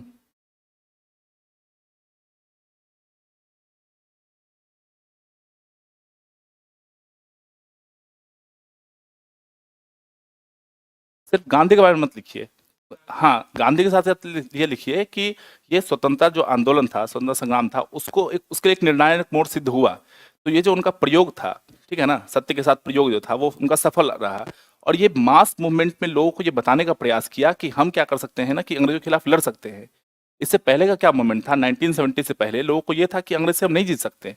उनकी जो भी पद्धति है उनको हमको, अब सोच के देखिए, आप कभी कभी सोचिएगा तो आपको आश्चर्य लगेगा कि रिलायंस कंपनी जाके ब्रिटेन पे कब्जा कर ले रही है। यही हुआ था ना, ईस्ट इंडिया कंपनी भारत आई और भारत को कब्जा कर ली। यही हुआ कि रिलायंस यहाँ से उठा और जाके अमेरिका पे कब्जा कर लिया। तो कितनी बड़ी बात है कि, तो उन्होंने क्या किया था ना, कि यहाँ पे मानसिक शोषण उन्होंने पहले किया। उन्होंने बताया कि तुम हमसे नहीं जीत सकते हो, ठीक है ना। और यही काम अंग्रेज का सबसे बड़ा काम रहा। तो गांधी जी ने सबसे पहले आके क्या बताया कि गांधी का इतना बड़ा नाम क्यों होता है, कि वो अहमदाबाद में बैठ के चंपारण में सत्याग्रह करवा दे रहे हैं, कहीं से भी कुछ भी कर ले रहे हैं। तो उनका सबसे बड़ा ये था कि देखिए, अगर आपको युद्ध जीतना है, अगर आपको एग्जामिनेशन पास करना है, तो आपका कंटेंट क्या है, आंसर राइटिंग। आंसर राइटिंग करके आप मेंस पास कर सकते हैं। तो उनके पास कंटेंट क्या था, गांधी जी के पास जनता था, है ना। तो जनता में उनको विश्वास दिलाना था कि नहीं, आप क्या कर सकते हैं कि आप भी आंदोलन कर सकते हैं और आप भी इसको सफल बना सकते हैं। आलोचना तो वहां भी हुई थी, 25% वापसी हुआ था, किए थे ना चंपारण में, लेकिन लोग बोलते थे कि आप 100% की मांग कर सकते थे। समझ रहे हैं ना, तो आलोचना तो हर जगह होता है। आप कुछ भी कर लेंगे, लोगों को लगा कि इससे बेहतर आप कर सकते थे। तो वो उनका क्या था कि चंपारण के जरिए उन्होंने लोगों को बताया कि आप क्या कर सकते हैं, कि आंदोलन की शुरुआत भी कर सकते हैं और इसको जीत भी सकते हैं। तो इसलिए क्या कहता है कि चंपारण सत्याग्रह जो है वो सफल सत्याग्रह था। समझ रहे हैं ना। तो इसका प्रभाव क्या पड़ा, तो इसका प्रभाव जितने भी आंदोलन हुए बाद में, वो सारे सारे क्या थे, तो उसमें महिलाओं का योगदान बढ़ा, क्योंकि चंपारण सत्याग्रह ऐसा सत्याग्रह था जिसमें महिलाओं ने सक्रिय योगदान दिया। अब ये क्वेश्चन भी पूछा था, बतख मियाँ क्वेश्चन पूछा था ना आपसे, इसको भी कोट कर सकते हैं। आपकी जो छोटे स्तर के लोग थे उनका भी कंट्रीब्यूशन कितना था, वो एक सिर्फ रसोईया थे, लेकिन उनका भी तो कंट्रीब्यूशन था इस आंदोलन में। अगर उन्होंने गांधी जी की जान बचाई तो उनका तो योगदान रहा। तो छात्र सक्रिय रूप से भाग लिए, किसान सक्रिय रूप से भाग लिए। तो जितने भी वर्ग थे गांधी के आंदोलन में, आप देखिएगा एक सबसे बड़ा उनका क्या था, ब्यूटी था, कि वो सारे वर्ग को साथ में लेके चलते थे। महिलाओं को, छात्रों को, किसानों को, जो वंचित वर्ग थे उनको लेके चलते थे। तो इसलिए गांधी का आंदोलन ब्यूटी हो जाता था। समझ रहे हैं ना। तो आप इस आंदोलन के माध्यम से बताने का ये प्रयास कीजिए। देखिए, लिखिएगा सब लोग वही, चंपारण सत्याग्रह में उतना ही फैक्ट है कि चंपारण एग्रीगेशन कमेटी का गठन किया गया, उसमें एफ जी सलाई की अध्यक्षता में थे, गांधी जी थे, ब्रजकिशोर प्रसाद थे। लिखना उतना ही है सब लोगों को, ठीक है ना। लखनऊ अधिवेशन में जाके लोग पूछे थे। आपको क्या करना है, थोड़ा ब्यूटीफाई करना है कि इस आंदोलन अगर नहीं भी पूछता है कि तो इस आंदोलन का प्रभाव क्या रहा। और आप देखेंगे कि आंदोलन में पूछता है कि प्रभाव अगर पूछता है तो कौन कौन से स्तर पर प्रभाव हो सकते हैं। मतलब सफलता अगर पूछेगा, सफलता असफलता का मूल्यांकन करने के लिए क्वेश्चन पूछ दे, तो क्या हो सकता है, उद्देश्य के स्तर पे हो सकता है, जन जागरूकता के स्तर पे हो सकता है, जन भागीदारी के अवसर पे हो सकता है, परिणाम के स्तर पे हो सकता है, कारण के स्तर पे हो सकता है। तो इतने तरह के डायमेंशन आपको पता होना चाहिए कि जिस उद्देश्य से इस आंदोलन की शुरुआत की गई थी, उस उद्देश्य को पूर्ति करने में गांधी जी सफल रहे या न रहे। ठीक है। जन जागरूकता का प्रसार हुआ कि नहीं हुआ। पहले, आज आपके पास मोबाइल है ना, उस समय तो कुछ नहीं था। तो गांधी जी चंपारण स्टेशन पर उतरे कि कहाँ उतरे, लोगों को कुछ नहीं पता है। ये तो जन जागरूकता का ही था ना, कि लोगों को पता है कि हाँ, गांधी नाम के कोई, पहले तो लोगों को नहीं पता था ना कि गांधी कौन है। वो दक्षिण अफ्रीका से आए, आप एक गांव के, आप सोच के देखिए कि एक गांव का व्यक्ति, उसको पता होगा कि गांधी है कौन। आज को तो है नहीं मीडिया प्रचार करना कि सब कुछ पता है कि कौन सा नेता आ रहे हैं, क्या हो रहा है, नहीं हो रहा है। तो एक जन जागरूकता थी कि हाँ, कोई नेता आया है जो हमारे लिए लड़ रहा है और हमको उसको क्या करना है कि उसमें जाके कंट्रीब्यूट करना है अपने आप को। ठीक है ना। स्वतंत्रता किसी एक के दिन नहीं है। आपसे इसमें क्वेश्चन पूछा भी गया है कि स्वतंत्रता आखिर कैसे मिली। तो न ये उदारवादी दल का प्रभाव था ना उग्रवादी दल का प्रभाव था, ये दोनों का मिला हुआ रूप था, तब जाके हमको क्या मिली है, स्वतंत्रता मिली है। तो आपको ऐसे इसको कंक्लूड करना है, ठीक है। हाँ, क्या है दूसरा पार्ट, बिहार के किन किन नेताओं ने इसको इसमें भागीदारी की है। तो इसमें देखिए, इसमें जो है ब्रजकिशोर प्रसाद हैं, राजेंद्र प्रसाद हैं, मौलाना मजरूल हक भी इसमें भाग लिए थे, राजकुमार शुक्ल भाग लिए थे इसमें, राजा हरिप्रसाद भाग लिए थे इसमें, धरनी, हाँ धर, ठीक है। कंट्रीब्यूशन नहीं, इनको कंक्लूड कर दीजिए। जो एग्रीगेशन कमेटी का गठन हुआ था, ठीक है ना, उसमें ये लोग एफ जी स्लाई की अध्यक्षता में, उनमें इन्होंने साथ में भाग लिया था। ब्रजकिशोर प्रसाद और राजकुमार शुक्ल बुलाने गए थे इनको, तो इसको वहां से शुरू कीजिए, यहाँ पे ले कंक्लूड कर दीजिए। हाँ, तो ये देखिए, इसमें पहला पार्ट क्या है महत्वपूर्ण, 38 नंबर में अगर क्वेश्चन पूछ रहा है आपसे, तो 38 नंबर में 30 क्वेश्चन का पार्ट है चंपारण आंदोलन, और 8 नंबर में आपको इस पार्ट को लिखना है, ठीक है ना। तो छोटे वाले पार्ट को छोटे रूप में लिखिए, जो बड़े वाला पार्ट है उसको बड़े रूप में लिख दीजिए। एक एक नेता का योगदान आप नहीं लिख सकते हैं ना, उसमें उनका कंक्लूड रूप क्या था। जैसे जन जागरूकता के तरह आप देखेंगे, तो ये सारे स्थानीय नेताओं ने, जैसे उनको तो नहीं पता है कि कहाँ पे क्या चल रहा है गांधी जी को, तो स्थानीय नेता ने क्या किया कि लोगों को जोड़ने का प्रयास किया, ठीक है ना। तो कुछ चीज़ों को आपको आंसर राइटिंग में अपने से लिखना है, ठीक है, जिसको आपने इतिहासकार ने नहीं लिखा है उसको आपको क्या करना है कि खुद से जोड़ के लिखना है, ठीक है। नेक्स्ट देखते हैं क्या है, भारत छोड़ो आंदोलन के कारणों को इंगित करें। इस आंदोलन के दौरान गांधी जी द्वारा दिया गया नारा करो या मरो, क्या वह अपने मूल दर्शन अहिंसा का परित्याग था, आलोचनात्मक परीक्षण करे, और इस आंदोलन में बिहार के सहयोगी की चर्चा करे। इसमें देखिए कितना पार्ट में क्वेश्चन है, समझ रहे हैं। तो इस क्वेश्चन को लिखना आपको, और इसमें लिखा हुआ है 19+19, पहले भी लिखा हुआ है, लेकिन ये 19+19 का नहीं है। इसमें कितना क्वेश्चन है, भारत छोड़ो आंदोलन के कारणों को इंगित करें, ठीक है। अब इस कारण में आपको क्या करना है कि बस इस मैप को बना लेना है, इस मैप को बना लीजिए, इस मैप से लिखा लीजिए कौन कौन से कारण थे, कौन कौन से उत्तरदायी कारण थे इसके, ठीक है।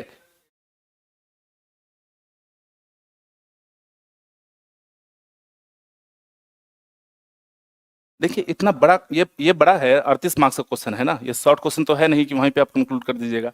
आप इसको छोटा सा लिख दीजिए ना, आर्थिक कारण है छोटा लिख दीजिए, सामाजिक कारण है छोटा लिख दीजिए, राजनीतिक कारण है छोटा लिख दीजिए। नहीं, बिल्कुल डायग्राम बना दीजिए ना, उसको लोगों को जैसे आप क्वेश्चन की शुरुआत भी करते हैं ना, तो भूमिका के बाद लिख दीजिए कारण, परिणाम, और बीच में अगर कुछ विशेषता है या कुछ भी है तो उसको लिख दीजिए। एग्जामिनर को पता रहेगा ना कि आगे क्या लिखने वाला है। मान लीजिए एज एग्जामिनर अगर आप उसको नहीं मन है कि पूरा कॉपी देखने का आपको, ठीक है ना, ऐसे आप कुछ लोग क्या करते हैं ना कि पूरा पैराग्राफ भर देते हैं, भूमिका ऊपर से लेकर नीचे तक, सांस लेने का गैप नहीं छोड़ते उसमें, समझ रहे हैं ना। तो एग्जामिनर को नहीं पता होता कि आगे क्या लिख रहा है। तो अगर आप पृष्ठभूमि बना देते हैं, भूमिका में एक फॉर्मेट बना देते हैं, एक डायग्राम, एक फ्लो चार्ट बना देते हैं, तो उसको पता होता है कि आगे ये लिखेगा, कारण लिखेगा, विशेषता लिखेगा, परिणाम लिखेगा। अच्छा एक चीज बताइए, आप ही को चेक करना है, आप सामाजिक आर्थिक पॉइंट सब अलग अलग करके लिख रहे हैं, और छोटा में एक ये आप फ्लो चार्ट बना दे रहे हैं, डायग्राम बना दे रहे हैं, तो आपको पता चल गया ना कि ये इतना कारण ये जान रहा है, तभी तो डायग्राम बनाया है, तो इसको आगे एक्सप्लेन करेगा। तो उसके मन में तो एक धारणा बन गई ना। आपको बार बार बोलना है कि आपको नंबर निकलवाना है एग्जामिनर से ना, वो नहीं भी देना चाहते तो उसे निकलवाइए, उसका कारण बस यही है, ठीक है। आप देख लीजिए कॉपी उठा के, अब तो कॉपी बहुत पब्लिक हो गया है ना, आप उठा के देखिए, टॉपर्स की कॉपी सब ऐसे ही लिखते हैं, ठीक है ना, कि बस कैसे क्या करना है कि नंबर को कैसे गेन करना है। इसको लिख दीजिए, कारण को लिख के एक्सप्लेन कर देना है। सेकेंड पार्ट आपसे पूछ रहा है कि इस आंदोलन में गांधी द्वारा दिया गया जो नारा था करो या मरो, वो अहिंसा का परित्याग था, तो उनमें सीधे उनका स्टेटमेंट लिख दीजिए, ठीक है ना, कि इंड को प्राप्त करने के लिए हमने सिर्फ अपने मीन्स का बदलाव किया है। हमारा इसका कतई मतलब नहीं है कि आप जो है हिंसा को जो है पूर्णतः अपना लीजिए, लेकिन कभी अभी अपने स्वाभिमान की रक्षा करने के लिए भी जो है ना, हिंसा के लिए आप लोगों को क्या करना पड़ता है, हिंसा करना पड़ता है, इसका कतई मतलब नहीं है।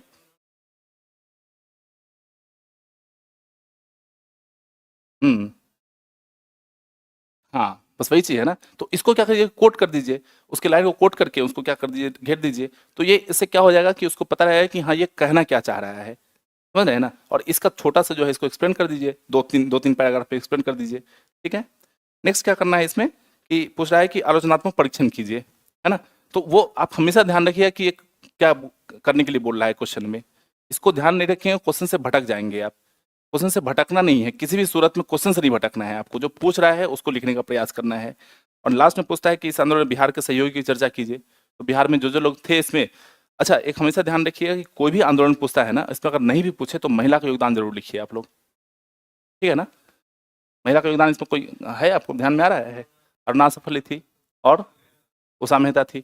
तो इसको आप जरूर से लिखिए, ठीक है ना, हर हर आंदोलन में, क्योंकि क्या पता कोई महिला चेक कर रही हो आपकी कॉपी, तो उसको लग जाए कि हाँ इसको जो है महिलाओं के लिए कंसर्न है, ठीक है ना, छोटी छोटी चीज़ों को ध्यान रखना है। उसके बाद क्या है, इसमें बिहार में पूछ रहा है आपको करने के लिए, तो बिहार में कौन कौन से पुट कर सकते हैं आप। एक तो ये 11 अगस्त वाला गोलीकांड का लिख सकते हैं आप, 1942 वाला, उसमें छात्रों का नाम लिख दीजिए, छात्रों का योगदान था, ये आपके क्वेश्चन को ब्यूटीफाई कर देगा, ठीक है। फिर जेपी का जो है उसमें लिख दीजिए बकरी टापू जो था, वो स्थान था बकरी टापू था, ठीक है ना, उसको आप कोट कर दीजिएगा, उसको पता रहेगा कि नेपाल में जो है आज़ाद दस्ते का गठन हुआ था वो स्थान क्या था, तो इसको पूरा पता है इसके बारे में, ठीक है, उसको लिख दीजिए। फिर भागलपुर में जो है सियाराम दल का गठन हुआ था, तो वो सारी चीज़ें जो है इसको लिख दीजिए और करके कंक्लूड कर दीजिए, ठीक है। और हमेशा जो कंक्लूजन हो वो आपका ऑप्टिमिस्ट हो, इसी आंदोलन की परिणति रही। और चूंकि इसमें बिहार के जो क्रांतिकारी थे उनमें उनका इतना अधिक योगदान था कि उसके कारण से क्या हुआ कि ये संभव हो पाया, ठीक है ना, परिणत मतलब आज़ादी के रूप में परिणति मिली हमको, ठीक है। मौर्य कला में है, पूछ रहा है आपसे कि राजकीय कला के साथ लोक कला के तत्व तो शामिल हैं, उदाहरण के साथ विवरण दें, ठीक है, इसमें कुछ बताने की आवश्यकता है। आपको पहले बताया ना कि हिस्ट्री में आप कुछ भी लिखिए, बहुत ज़्यादा भी लिख के आएंगे ना 20 नंबर से ज़्यादा नहीं देगा, लेकिन इसका ये मतलब नहीं कि लिख के नहीं आना है हमको, क्योंकि एक एक मार्क्स इंपॉर्टेंट है। तो 17-18 मार्क्स ज़्यादा मार्क्स है समझिए, तो 9 नंबर लोगों को देता है, 8 नंबर लोगों को दे देता है।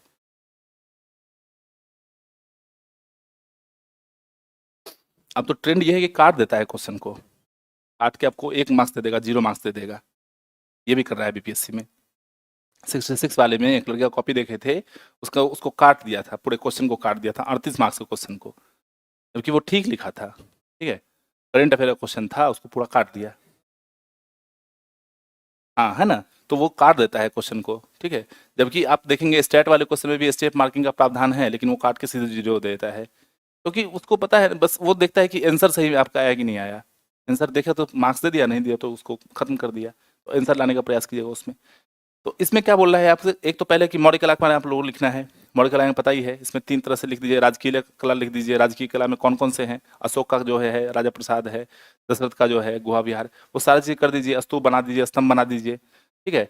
उसमें 4 तरह के जो है स्तूप हैं, देखिएगा उसमें उद्देशिका है ना? और उसमें देख लीजिएगा कौन-कौन सा है, एक संकलित है। 4 तरह से स्तूप, जब बुद्ध के जो 4 अवशेष थे, उसको 4 तरह से स्तूप बनाया गया था। और उसमें जो बिहार का स्तूप है, लौरिया नंदनगढ़ का है, केसरिया का स्तूप है, उसको सबको लोकेट कर दीजिए, फिर मैप बना दीजिए। और इस तरह क्वेश्चन में 2 मैप बनाया कीजिए, ठीक है ना? एक क्या है, एक तो क्या है कि जो मौर्य कला का मैप है वो उसको बना दीजिए। दूसरा जो लोक कला पूछ रहा है, पटना में जो यक्षरक्षिणी की मूर्ति मिली, लोहानीगढ़ का जो है उसमें मूर्ति है, और बाकी जो भी चीज़ें हैं उसके, उसको जो है लोकेट कर दीजिए, ठीक है? तो इस क्वेश्चन को आप इस तरीके से कंक्लूड कर सकते हैं, है ना? मौर्य काले वाला क्वेश्चन को, क्योंकि इस तरह क्वेश्चन में क्या है ना कि आप जितना भी लिख के आएंगे नंबर बहुत कम देता है, मौर्य कला कला वाला क्वेश्चन में खासकर। तो कला वाले क्वेश्चन में क्या कीजिए कि जितना मैप और डायग्राम हो सके उसका इस्तेमाल कीजिए, ठीक है, जितना बना सके थोड़ा फ्रेश होकर बनाए, मतलब जो आप बनाते हैं स्तंभ बनाते हैं, उसमें शेर की आकृति वगैरह थोड़ा उसको फ्रेश बनाइए, थोड़ा सा उसको देखने में सुंदर लगे, ठीक है ना, उसको प्रैक्टिस करके जाइए।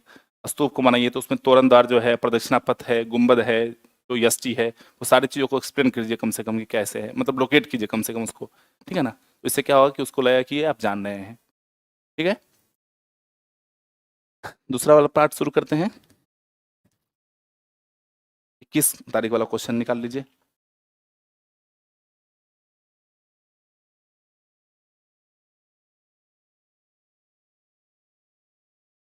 इसमें हाँ, अच्छा, एक छूट गया, मधुबनी चित्रकला।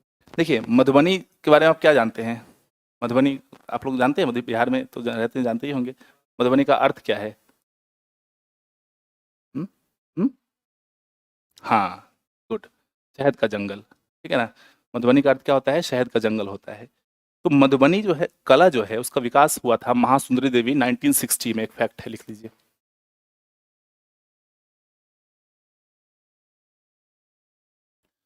1960 में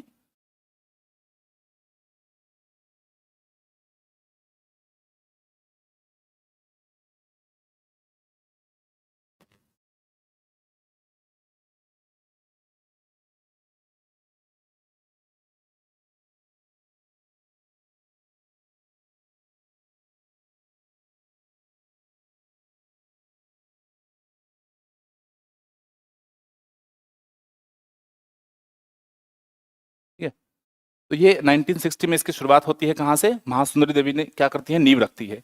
इससे पहले से कब माना जाता है कि जब सीता और राम का जो विवाह हुआ है उस समय से इसकी क्या होती है, शुरुआत मानी जाती है। आधुनिक समय में इसकी शुरुआत यहाँ से मानी जा सकती है। मधुबनी कला जो है एक क्या है कि एक क्षत्रिय कला का स्वरूप है। अगर आप लिखने की शुरुआत करेंगे यहाँ से भूमिका शुरू करेंगे तो मधुबनी क्या है कि एक क्षत्रिय कला का स्वरूप है। इसमें क्या कहा जाता है कि देवी देवताओं के चित्रांकन के माध्यम से क्या होता है कि सोसाइटी को दिखाने का प्रयास किया जाता है। ठीक है, इसमें दो तरह की कला होता है, एक भित्ति चित्र कला होता है, एक अड़िपन होता है। ठीक है ना।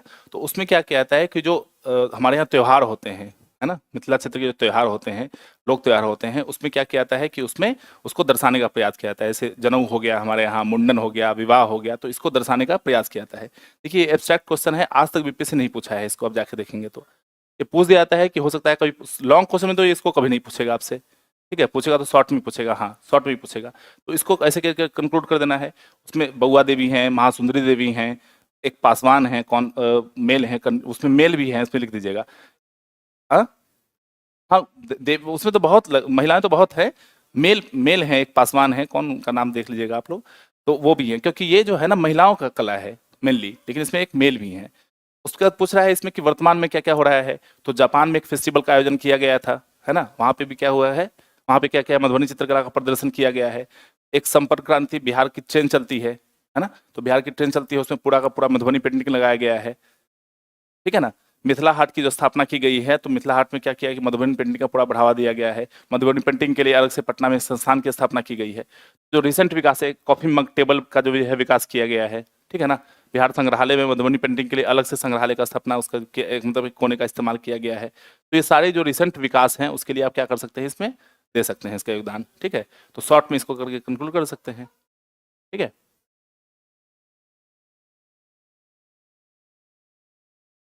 नेक्स्ट है आपका पाल कला। पाल कला को जानते ही होंगे आप लोग, क्या जानते हैं, लिखे हैं क्वेश्चन को, यस लिखे हैं ना आप लोग। हाँ, तो धर्मपाल शुरुआत इसकी मानी जा सकती है, मानी तो गोपाल से जाती है इनकी, लेकिन इसको क्या है, शुरुआत कहाँ से मानी जाती है, सबसे ज्यादा काम किसने किया था, धर्मपाल ने किया था इसके लिए। ठीक है ना। तो पाल कला में दो तरह की कला है, एक तो क्या है कि बौद्ध कला है और एक हिंदू कला है। ठीक है ना। उसमें जब आप बाइफरकेट कीजिएगा, जब पाल कला को बनाने का वो कीजिएगा, तो भूमिका है, विस्तार है और समीक्षा है। ठीक है ना। तो भूमिका में तो आप लिख दीजिए कि कहाँ से इसकी शुरुआत हुई थी और कहाँ पे बिहार में इसका क्या प्रभाव है। ठीक है। उसका विस्तार में आप देखेंगे तो स्थापत्य कला है, मूर्ति कला है और चित्रकला है, तीन तरह की चीजों का है। स्थापत्य कला में आप बाइफरकेट कर दीजिए कि बौद्ध कला क्या है, उसमें क्या बोलते हैं कि हिंदू कला क्या है। चित्रकला में क्या है कि जो कांस्य से बनी प्रतिमा है, जो मोम से बना हुआ था, लुप्त प्राय तकनीक से बनाई जाती थी, इस टेक्निक को, इसको लिख दीजिए। इस शॉर्ट क्वेश्चन पूछे हुए हैं। ठीक है ना।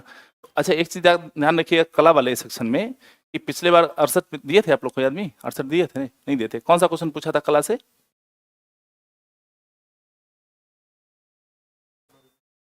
हाँ, पटना कलम पूछा था आपसे। तो इस बार आप देख लीजिए कि या तो पाल पूछेगा या आपसे मौर्य कला पूछेगा, इस दोनों को अच्छी तरीके से तैयार कर लीजिए। ठीक है ना। तो इसमें भी क्या है कि आप इसमें जितना भी डायग्राम है आप बना सकते हैं। इसमें चैत्य जो है, स्तंभ जो है, स्तूप जो है, तो चैत्य को बता दीजिए कि चैत्य क्या है, स्तंभ क्या है, स्तूप क्या है। ठीक है ना। चैत्य को पूजा स्थल कहा जाता है, स्तूप में जो है उसके अवशेष रखे जाते हैं। इस सारे को बनाते हुए एक्सप्लेन करते हुए निकल जाइए इसको। ठीक है ना। इस तरह से फॉर्मेट कर सकते हैं। किसी भी कला के क्वेश्चन को लिखने के लिए पहले फॉर्मेट बना लीजिए आप। ठीक है ना, कि हमको फॉर्मेट क्या क्या आगे एक्सप्लेन करना है। बता दीजिए कि भूमिका है, विस्तार है और समीक्षा है। तो विस्तार में आप लिख दीजिए तीनों का, स्थापत्य कला क्या क्या है उसका, भित्ति चित्रवादी कला में क्या है, चित्रकला में क्या है, वो करके इसको एक्सप्लेन कर दीजिए। ठीक है। नेक्स्ट कौन सा है आपका, मौर्य कला। मौर्य कला में बता ही दिए हैं। मुंडा विद्रोह है। मुंडा विद्रोह के बारे में क्या जानते हैं आप लोग, जानते ही हैं, इसको महान हलचल या उलगुलान विद्रोह कहा जाता है। हाँ हाँ, कोटाकट्टी प्रथा था, इसके कारण से क्या हुआ था, इसकी शुरुआत हुई थी। और देखिए जनजाति आंदोलन जब भी आप लिखिए उसमें एक चीज हमेशा ध्यान रखिएगा, एक क्वेश्चन पूछा भी होगा आपसे इसमें कि ताना भगत आंदोलन अन्य जनजाति विद्रोह से किस प्रकार भिन्न था। नेक्स्ट क्वेश्चन ही है इसमें, बताते हैं। तो जनजाति जो लोग थे ना, आज भी जो जनजाति लोग हैं वो क्या है कि सोसाइटी से कटे हुए हैं, उनको नहीं मतलब है आपसे, है ना। तो वो आप एक कोटेशन कोट कर सकते हैं कि मधुमक्खी के छत्ते के समान होते हैं जनजाति, जब तक आप उनको छेड़ेंगे नहीं वो आपको नहीं काटेंगे, है ना। तो जनजाति आंदोलन का आप एक हमेशा ध्यान रखिएगा कि उनमें क्या किया गया था कि उनमें इन्वेड किया गया था, उनके उनके जो टेरिटरी थी उनको इन्वेड किया गया था। हाँ ठीक है ना। तो उनको क्या बोलते थे वो लोग, डिकूज बोलते थे। ठीक है। तो दिक्कूज सिर्फ क्या थे, ब्रिटिश नहीं थे, वो जो महाजन थे उनको भी वो मानते थे, ठीक है ना। तो उनका क्या था कि उनका ये कहना था कि जो हमारा टेरिटरी है उसको हमको रहने दो, लेकिन उनका क्या था कि इनको विकास के नाम पे उसको क्या करते थे कि लेते थे हम, और साथ में सिर्फ इन्वेड नहीं करते थे, उनसे उसमें बिगाड़ी भी करवाते थे, ठीक है ना। उनसे क्या करते थे कि बिगाड़ी भी करवाते थे। तो मुंडा आंदोलन हो या संथाल हो या ताना भगत आंदोलन हो, कोई भी हो, उसकी पृष्ठभूमि यही रही है कि कोई इन्वेड किया और उसको अपने बचाव के लिए क्या किया कि उस आंदोलन को उन्होंने शुरुआत किया है, ठीक है ना। तो ये क्या किया कि मुंडा जो थे वो क्या किए कि बिरसा मुंडा, इनको भगवान की उपाधि इसलिए दी गई क्योंकि उन्होंने क्या बताया कि समाज में जो कुरीति है उसको कैसे खत्म करना है, और वो बताया कि हम भगवान के दूत हैं, हम भगवान के दूत बन के आए हैं, और हमको आप लोगों को क्या करना है कि शैक्षणिक गतिविधि के माध्यम से आप लोगों को बताना है कि क्या करना है, क्या उचित है और क्या अनुचित है। और उन्होंने क्या की थी, इसकी शुरुआत की थी। कब हुआ था इसका शुरुआत? 1899 से, ठीक है।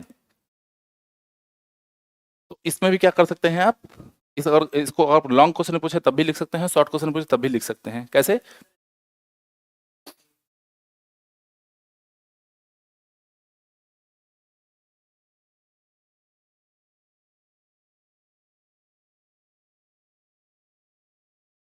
यही तो आपको बताया है ना कि आखिर उन्होंने शुरुआत की क्यों की। जो कोई भी आंदोलन हुआ, जनजातीय आंदोलन हुआ, उसकी शुरुआत का पृष्ठभूमि क्या है? कोई इन्वेड किया और अपनी रक्षा के लिए उन्होंने उसकी शुरुआत की है। वो क्या है कि एक परिणति है, आपको हम थप्पड़ मारे और आप बदले हमको थप्पड़ मार रहे हैं, अगर आपको हम नहीं छेड़ रहे हैं तो आप हमको कुछ नहीं कर रहे हैं। तो जनजाति का मतलब ही नहीं था आपसे कि क्या चल रहा है नहीं चल रहा है इंडिया में, उनको थोड़ी जाके आंदोलन करना था, क्रांतिकारी गतिविधि भाग नहीं लेना था। अब इसीलिए देखिएगा कि ताना भगत जो थे, पहले जो ताना भगत आंदोलन था वो पहला था जो कांग्रेस अधिवेशन में जाके भाग लिया था, उससे उसको पहले बस नहीं था। तो इसी तरह से वो डिफरेंट था, आगे आपको बताते हैं इसमें। तो मुंडा वाले में क्या करना है आपको कि यही करना है कि आपको कारण लिख देना है, आर्थिक कारण क्या थे, सामाजिक कारण क्या थे, तात्कालिक कारण क्या थे, ठीक है ना। उसमें जो है अन्य कारण क्या थे वो सारा आपको कारण लिख देना है, और कारण के साथ क्या क्या परिणाम लिख देना है उसमें, ठीक है। इस तरह से इस क्वेश्चन को कंक्लूड कर देना है, ठीक है। नेक्स्ट है आपका, ताना भगत आंदोलन अन्य जनजाति विद्रोह से किस प्रकार भिन्न था, ठीक है। तो क्या इसमें क्या भिन्नता थी? ताना भगत आंदोलन जो था, बेसिकली माना जाता है कि इसके 13 वर्ष के बाद या 14 वर्ष के बाद शुरुआत हुई थी, 1914 में इसकी शुरुआत मानी जाती है, ठीक है। तो ये आंदोलन क्या था कि और सारे आंदोलन क्या थे, वो हिंसक आंदोलन थे, और ये क्या था कि अहिंसक आंदोलन था, नॉन वायलेंस पे इन्होंने बल दिया था। और ये बताए थे कि सत्याग्रह के माध्यम से जो है इसको क्या कर सकते हैं कि इस आंदोलन में हम इस आंदोलन को शुरुआत कर सकते हैं और अपने जो अधिकार है उसको प्राप्त कर सकते हैं। इसमें 3 तरह की चीज़ें उन्होंने दिया था कि हमको बेगारी नहीं करना है, ठीक है। दूसरा कि अपनी मांग को लोकतांत्रिक तरीके से रखना है, और तीसरा कि जो हमारे यहाँ इन्वेड हुआ है ना, उसको अपने आप को क्या करना है कि उस टेरिटरी को प्राप्त करना है, ठीक है। तो 3 तरीके की डिमांड इन्होंने रखी थी ताना भगत ने। और इसमें आप एक चीज़ ऐड कर दीजिएगा कि जो गया का अधिवेशन हुआ था उसमें क्या किए थे कि ताना भगत लोग जो है भाग लिए थे इसमें, ठीक है। तो उसको डिफ्रेंशिएट ऐसे करना है कि जो हिंसात्मक आंदोलन था उसको इसमें अहिंसा के रूप में इसमें परिणत किया था, ठीक है। इतना करके इसको कंक्लूड कर देना है ना। नेक्स्ट है 1900 ईस्वी के बाद का किसान आंदोलन। अब देखिए इस क्वेश्चन को समझना ये है कि आपसे पूछ रहा है, इसमें कहीं से बिहार का परिप्रेक्ष्य नहीं दिया है, ठीक है।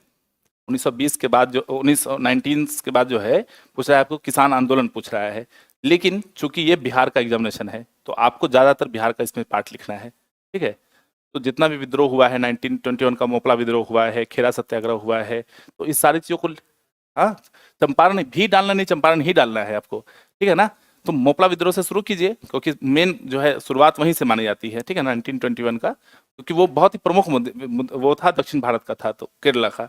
तो उसको आप डाल सकते हैं, उससे पहले खेरा सत्याग्रह डाल सकते हैं, उससे पहले चंपारण डाल सकते हैं। तो आप बिहार से बाहर अगर पॉइंट आउट कर सकते हैं तो मोपला को कर दीजिए आप।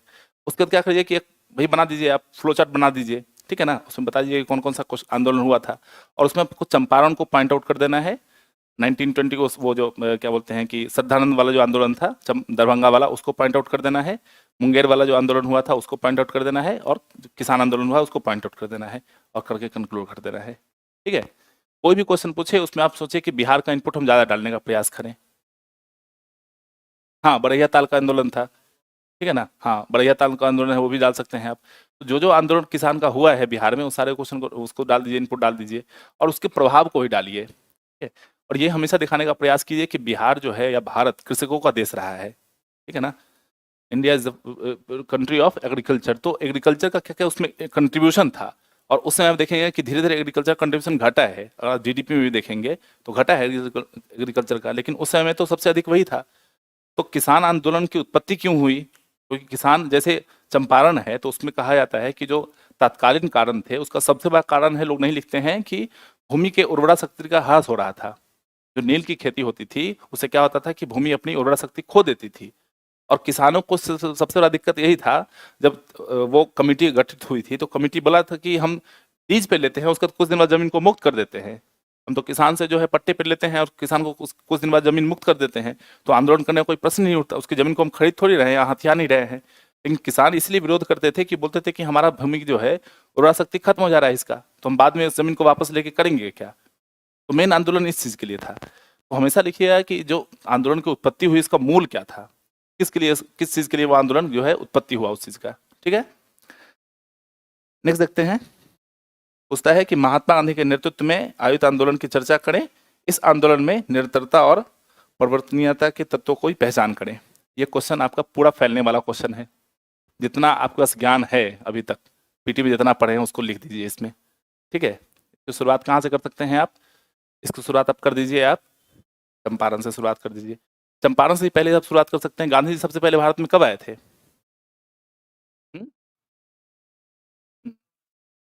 नहीं, से पहले भी आए थे, बनारस गए थे, याद है? ठीक है, तो आप थोड़ा सा डिफरेंट तो कर सकते हैं ना वहाँ पे।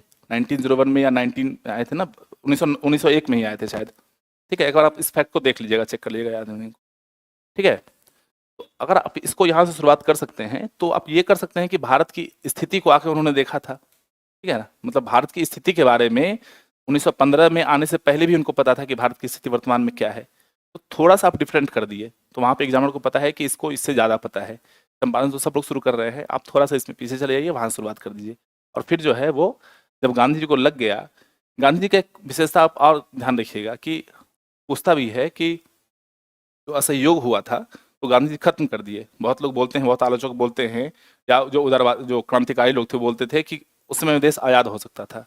यूपीएससी में क्वेश्चन पूछा भी था कि अगर गांधी नहीं होते तो क्या होता। इसका दोनों पक्ष है कि एक तो या तो भारत आज़ाद होता, भारत में आज लोकतंत्र नहीं होता, है ना, भारत में उस तरह की चीज़ें हो जाती जो थी पहले से, राजा रजवाड़ा व्यवस्था था वो था, या हो सकता था कि स्थिति और वर्ष हो सकती थी। तो गांधी क्या करते थे ना कि गांधी एक चीज पे बल देते थे कि पहले शक्ति का संग्रह करते हैं फिर उसका इस्तेमाल करेंगे, है ना, हमेशा से। और इसी कारण से क्या क्या किए थे कि असहयोग को वो खत्म कर दिए थे, क्योंकि उनको लगा था कि हम जिस चीज के लिए शुरुआत किए हैं वो शक्ति हमारी छीन हो गई। हम अहिंसा के बल पे इसकी शुरुआत की और ये क्या हुआ कि हिंसक रूप ले लिया। ठीक है, तो आप क्या कर सकते हैं, इसको यहाँ पे शुरू कर सकते हैं कि गांधी जी को ये था कि वो जब आए 1901 में तो उन्होंने देखा भारत की स्थिति को, उसका शक्ति संग्रह करके या आंदोलन के स्वरूप को समझ के फिर वो 1950 में आए और 1970 से इन्होंने उसकी शुरुआत की। ठीक है, उसका जितने जगह पे गांधी भी थे वो सारी चीज़ को लिख दीजिए। ऐसे ही उसमें ऑक्टागोनल बना दीजिए, 8 पार्ट में इसको डिवाइड कर दीजिए, और जितना आंदोलन हुआ उसको लिख दीजिए। चंपारण हुआ, अहमदाबाद हुआ, खेड़ा हुआ, खिलाफत हुआ, असहयोग हुआ, सविनय अवज्ञा आंदोलन हुआ, साइमन कमीशन वाले में जो थे उनकी जो भूमिका थी वो लिख दीजिए, भारत छोड़ो आंदोलन में हुआ, आज़ादी के बाद, आज़ादी से पहले भी लिख सकते हैं। ठीक है ना, वेवल प्लान के समय में क्या था, माउंटबेटन के समय में क्या था, तो वो सारी चीज़ों को कंक्लूड करके आप लिख सकते हैं। ठीक है, और कैसे कैसे ये आंदोलन परिवर्तित हुआ उसको थोड़ा दर्शाने का प्रयास कीजिएगा इसमें, कि कैसे उन्होंने डू और डाई का जो है कॉन्सेप्ट दिया था। ठीक है, जो परिवर्तनीय तत्व तो पूछे हैं उसमें आपसे एलिमेंट, उसमें आप इसको जोड़ने का प्रयास कीजिएगा।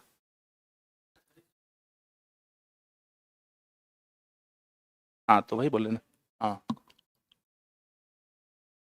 वही चीज लिखना है कि गांधी जो शुरू किए तो अहिंसा के साथ शुरू किए थे, सत्य के साथ प्रयोग शुरू किए थे वो चंपारण में, और इस चीज को वो 1942 तक लेके गए। ठीक है ना, तो ये तो कंटिन्यूटी ही है उनका कि उस एक चीज को पकड़े, और असहयोग होने के बाद भी, इतना बड़ा होने के बाद भी, क्योंकि असहयोग के समय में एक दो राष्ट्रीय नेता छोड़ के सब लोग उनका विरोध किया था, सब लोगों ने किया था कि आप इसको वापस मत लीजिए, लेकिन गांधी जी क्या किए थे, अपने स्ट्रेंथ को नहीं छोड़े। तो ये इनकी कंटिन्यूटी थी, और इसी कंटिन्यूटी को लेके वो भारत छोड़ो आंदोलन तक लेके गए। ठीक है, तो इसको उसमें लिख देना है, और क्या क्या परिवर्तन हुआ उसमें देख लीजिए कि किस आंदोलन को कैसे कैसे परिवर्तित किया वो लोग। वो सारी चीज में आता है, सत्याग्रह में, सत्याग्रह में और अहिंसा में वो सारी चीजें आ जाती हैं। ठीक है ना, उस सारी चीजों को कंक्लूड करते करके आप लिख सकते हैं। ठीक है, नेक्स्ट है भारत छोड़ो आंदोलन का विस्तार, विस्तार यही है ना? नहीं,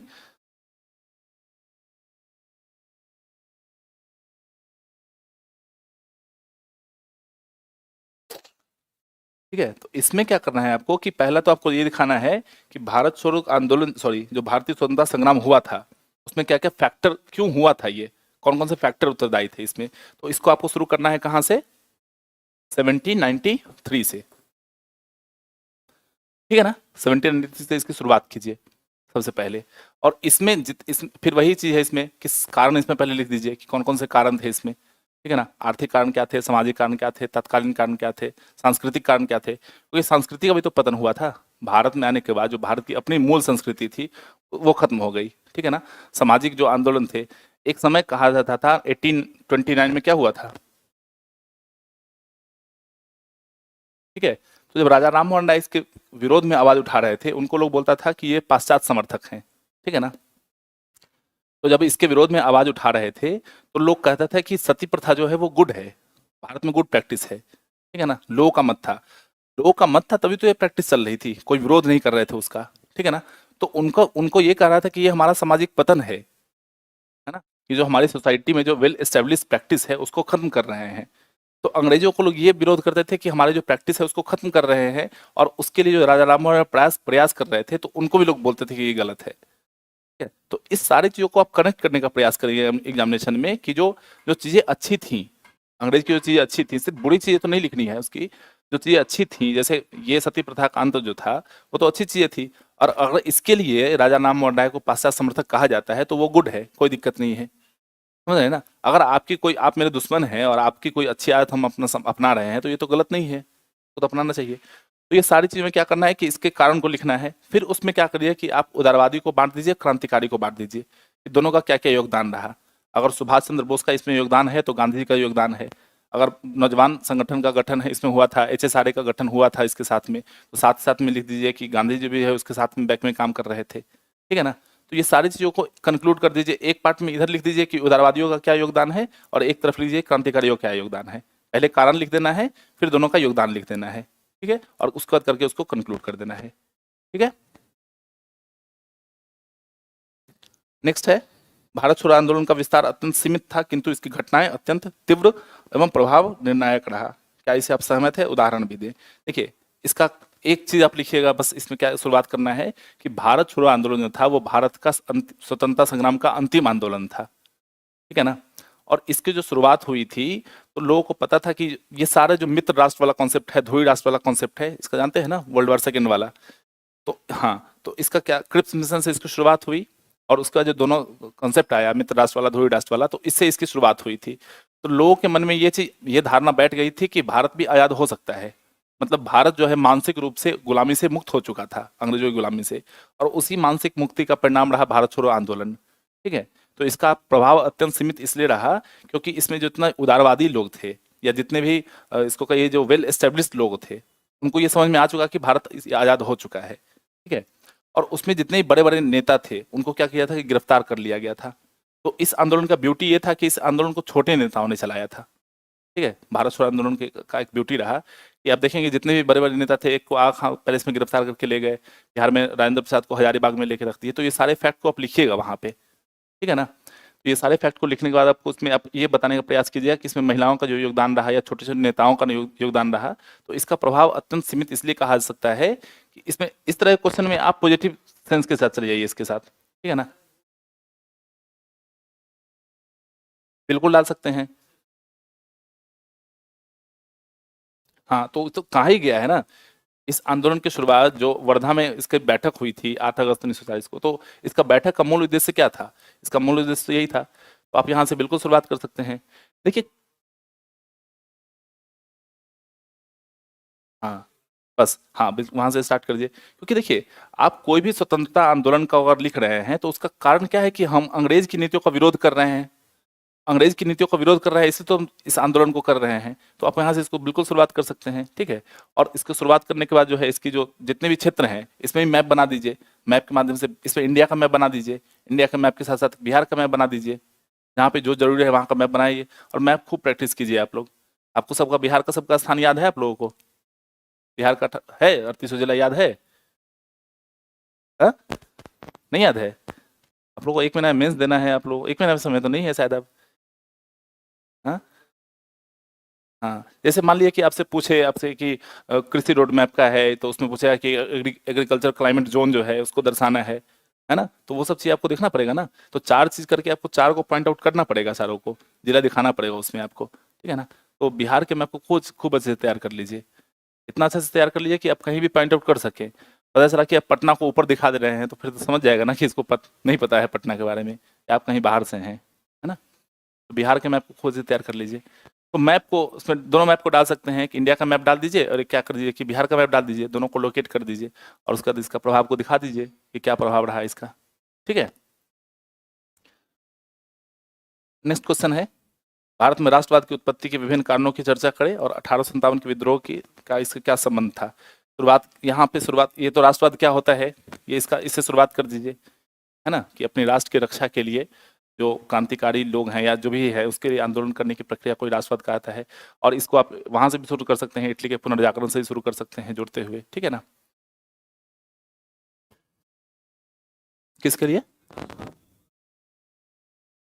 नहीं, कारण से क्यों शुरू करते हैं आप? पहले राष्ट्रवाद की परिभाषा, हाँ पहले डिफिनेशन लिख दीजिए ना। हाँ, पहले डिफिनेशन लिख दीजिए, उसके बाद उसके कारण को लिख दीजिए, तो उसके कारण में फिर वही सारे चीज लिख सकते हैं। वो सारा देखिए, एक फॉर्मेट रख लीजिए, उस फॉर्मेट से आप लिख लीजिए। उसका फायदा ये होगा कि आपको जो है अगर क्वेश्चन नहीं भी पता है ना, out of the blue question आ गया, तो आप उसको वहां पे क्या कर सकते हैं, कोट कर सकते हैं, लिख सकते हैं। तो राष्ट्रवाद की उत्पत्ति के जो जो कारण थे उस सारे कारण को लिख दीजिए। 1857 का विद्रोह क्या था कि भारत स्वतंत्रता संग्राम का निर्णायक मोड़ भी था, और वहां से उसकी उत्पत्ति भी मानी जा सकती है, ठीक है ना? तो सबसे पहले राष्ट्रीयता की भावना देखी, एक इंसान मंगल पांडे वहां से शुरू किया, जबकि उसमें आप देखेंगे तो जॉब की स्कार्सिटी थी, भारत में भारतीयों को भर्ती नहीं किया जाता था, ठीक है ना? लेकिन मंगल पांडे ने क्या किया कि शुरुआत किया कि नहीं, ये जो गलत है वो गलत है, और उनमें राष्ट्रीयता की भावना थी, और उन्होंने वहां से उसकी शुरुआत की थी। और वो चीज जो है जाके बिहार में क्या किए, एक जमींदार थे वहां पे, और छोटे जगह के जमींदार थे, और उन्होंने उनके अंदर इतनी ज्यादा राष्ट्र भक्ति थी कि वो इस चीज को खत्म कर दिए उठा के पूरा। तो कुंवर सिंह के साथ साथ और कौन कौन नाम लिखिएगा उसमें बिहार में? बिहार में पीट लिख सकते हैं, 3 जुलाई 1857 को, ठीक है ना? उसके साथ और कौन लिख सकते हैं? कुंवर सिंह के भाई भी थे, अमर सिंह थे, 2 भतीजे भी थे, नाम याद है आप लोगों को? लिख लीजिए नाम। नहीं, कुछ भी मत बोलिए, नहीं थे वो। एक थे निशांत सिंह, नाम लिख लीजिए, और एक थे रतभंजन सिंह।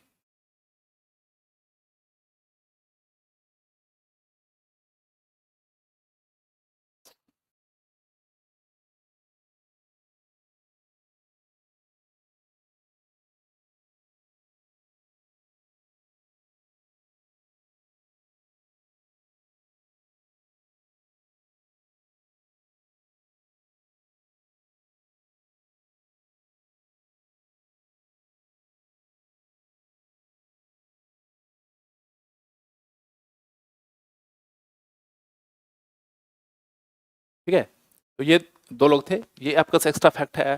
तो इस तरह के एक्स्ट्रा फैक्ट को आपको बार बोलना है कि फैक्ट को लिखिए। ये अगर मान लीजिए कि 100 बच्चे लिख रहे हैं, तो बहुत मतलब 2 बच्चे इसको लिख के आएंगे, ठीक है ना? क्योंकि लोग क्या करते हैं ना कि बुक नहीं पढ़ते हैं। लोग क्या किए कि नोट्स उठाए। अब जैसे पेपर पढ़ने का आप लोग देखते हैं, तो पेपर का हम लोग क्या करते हैं ना कि वो पढ़ते हैं, समरी पढ़ते हैं। और आपको पेपर का नोट्स बनाने के लिए दे दिया है, तो आप अपने तरीके से बनाएंगे। हमको खेल पसंद है, हम खेल का नोट्स बनाएंगे। किसी को इंटरनेशनल रिलेशन पसंद है, उसका बनाएगा। तो इसलिए क्या करना है कि किताब खुद पढ़िए, किताब खुद पढ़ के खुद से नोट्स बनाने का प्रयास कीजिए। 4 तरीके की किताब पढ़िए, 4 तरीके से नोट्स। अब तो समय नहीं है, लेकिन आगे के लिए आप लोगों को बता दें कि जब भी नोट्स बनाइए वो नोट्स मेकिंग खुद कीजिए, खूब सारा फैक्ट उसमें डालने का प्रयास कीजिए। तो इसमें क्या करिएगा कि आप निशांत सिंह का, रसवंदन सिंह का नाम डाल सकते हैं, अमर सिंह का नाम डाल सकते हैं, पीर अली का नाम डाल सकते हैं, कि एक छोटा सा पुस्तक विक्रेता, उसमें कैसे राष्ट्रीयता की भावना थी, और उस राष्ट्रीयता भावना के कारण से उन्होंने आंदोलन में अपना योगदान दिया था, ठीक है? फिर 32वीं इन्फेंट्री थी दानापुर की, उसका आप नाम डाल सकते हैं। जो है क्या बोलते हैं, कुंवर सिंह जो है पूरा भारत भ्रमण किए थे उस समय में, ठीक है, उत्तर प्रदेश गए थे, वहाँ पे वो मिले थे नाना साहब से। तो ये सारी चीज फैक्ट को आप लेके डाल सकते हैं, ठीक है, और इस हिसाब से इसको कंक्लूड कर सकते हैं, ठीक है? हो गया? तो आज के लिए इतना ही, हिस्ट्री वाला दोनों पोर्शन हो गया है। देखते हैं आपका जो है नेक्स्ट करंट वाला सेक्शन है ना, करंट वाला सेक्शन कल देखते हैं, कल अगर हो तो ग्रुप में मैसेज डाल दिया जाएगा अगर फ्री रहेंगे।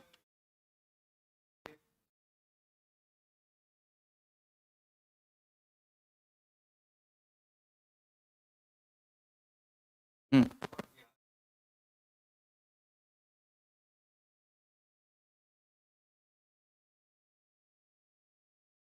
महीनाओं की संख्या आप निकाल दीजिए। नहीं, एक बार में निकाल दीजिए।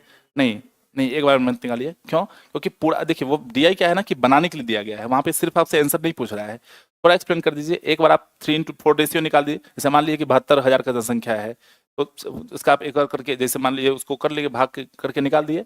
पुरुष इधर कर दिए, महिला इधर कर दिए, उसका नीचे करके निकाल दीजिए उसको। समझ रहे हैं? ये चीज़ कर लीजिए। तो कम से कम 3 से 4 लाइन।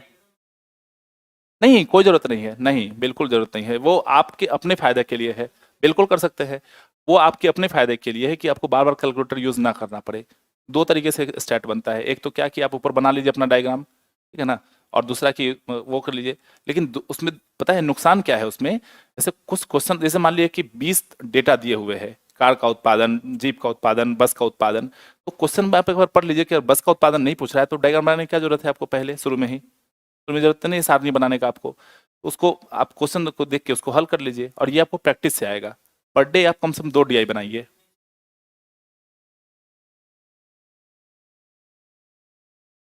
कम से कम 4 स्टेप में आप बनाइए क्वेश्चन को। जैसे वही तो बता रहे थे ना आपसे कि पूछा इनसे, इन्होंने क्वेश्चन पूछा था, तो उसमें क्या करिए कि एक तो टोटल नंबर निकाल लीजिए। टोटल नंबर निकालने के बाद मेल का निकाल लीजिए, फीमेल का निकाल लीजिए। और उसके बाद क्या आपसे अगर पूछ रहा है कि फीमेल का क्या है तो फीमेल को कंक्लूड कर दीजिए, मेल का क्या है तो वो कंक्लूड कर दीजिए, परसेंटेज पूछ रहा है तो परसेंटेज को कंक्लूड कर दीजिए, और करके उसको अंतिम में बॉक्स बना दिया कीजिए। ठीक है ना? जो आप आंसर ला रहे हैं।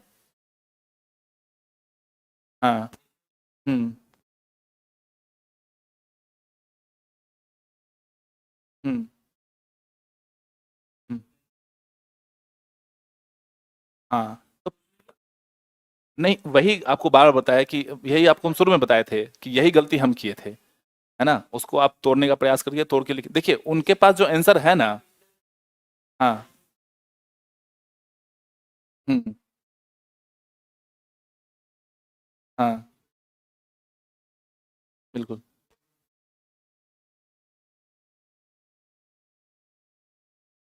अच्छा, अच्छा। देखिए, वही है कि हाँ, देखिए है क्या कि एक चीज़ समझिए, वहाँ जो कॉपी चेक कर रहे हैं ना, उनके पास जो आंसर होता है ना, वो उसी आंसर को मानते हैं। एक फैक्ट ये है कि उनके पास जो आंसर है वो उसी आंसर को मानते हैं। अब जैसे मान लीजिए कोई चीज़ का आंसर आया, जैसे मान लीजिए कि 1.6789 या जो भी है इतना तक आया, तो आप इसको 1 पॉइंट अगर 68 लिख दे रहे हैं तो कोई दिक्कत नहीं है, नहीं होना चाहिए। लेकिन उनके पास क्या होता है कि अगर ये फॉर्मेट है तो उसको गलत कर देंगे वो। ठीक है? तो आप प्रयास कीजिए कि कैलकुलेटर तो आपके पास है ही, है ना? कैलकुलेटर आपके पास है ही, इस्तेमाल करने की अनुमति है ही, तो प्रयास कीजिए कि जितना सिंप्लीफाई हो सके उसको सिंप्लीफाई कर दीजिए, कोई दिक्कत नहीं है। तो टेस्ट में जो गलती आप कर रहे हैं उसको गलती को कर लीजिए। और स्टैट के लिए एक आपको बहुत अचूक रामबाण बताते हैं नीति कि स्टैट के लिए आपको कुछ नहीं करने की आवश्यकता है, सिर्फ पी बाई क्यू बनाइए आप, जितना बना सकें। आप देखेंगे क्वेश्चन बिल्कुल नहीं वहां से अलग होता है, क्योंकि ऑप्शन तो है ना आपके पास, 4 क्वेश्चन पूछ रहा है उसमें से 2 बनाना है। तो आप देखेंगे कि क्वेश्चन बिल्कुल उससे इधर उधर नहीं पूछता है। आप 53वीं से उठाइए स्टैट को, और 53वीं से लेके अभी तक का जितना स्टैट पूछा है 68 तक का, उसको बना लीजिए। बहुत सारे मार्केट में मिलते हैं आपको, सॉल्व भी मिलता है, अनसॉल्व भी मिलता है, उसको बना लीजिए। और जो स्टेप है, स्टेप से बनाने का प्रयास कीजिए, कम से कम 3 से 4 स्टेप में बनाने का प्रयास कीजिए। और अंतिम में जो भी आंसर आता है उसको बॉक्स में जरूर घेर दिया कीजिए। ठीक है? रुपया आता है तो उसको ऐसे करके कर दिया कि, अब परसेंट में आता है तो परसेंट कर दिया, जो भी चीज़ है उसमें कर सकते हैं आप।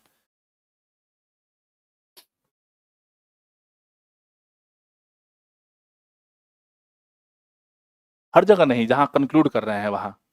ठीक है ना? जहाँ कंक्लूड कर रहे हैं, जैसे मान लीजिए कि आ गया अंत में 1,000, मतलब 1,24,000, तो यहाँ पे आप रुपया लिख दीजिए। अंत का डेटा, अंत पे अगर डेटा आया है तो इसको बॉक्स बना के इसको रुपया घेर दीजिए। नहीं तो 1,24,000 कुछ भी हो सकता है ना, संख्या हो सकता है या कुछ भी हो सकता है, तो नहीं पता है तो रुपया लिख।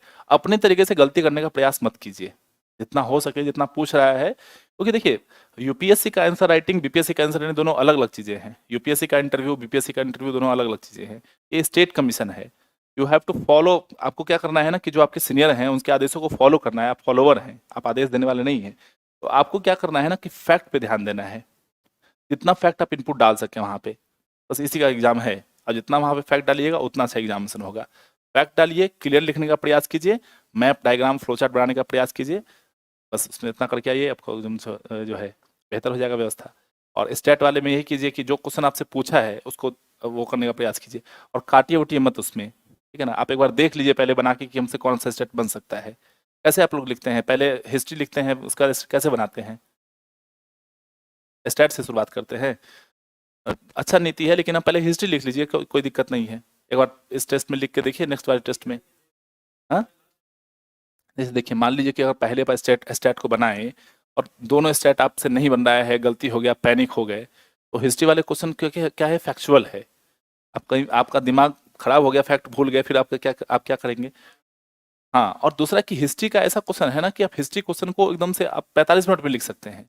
आप 1 घंटा मत दीजिए हिस्ट्री वाले क्वेश्चन को। आप 45 मिनट में हिस्ट्री को लिखिए, आप 1.5 घंटा उधर 1.25 घंटा बचा लीजिए। 15 मिनट एक्स्ट्रा एज मिल गया, वो एज का क्या इस्तेमाल कीजिए, आप क्वेश्चन को पढ़ने में इस्तेमाल कीजिए उसका।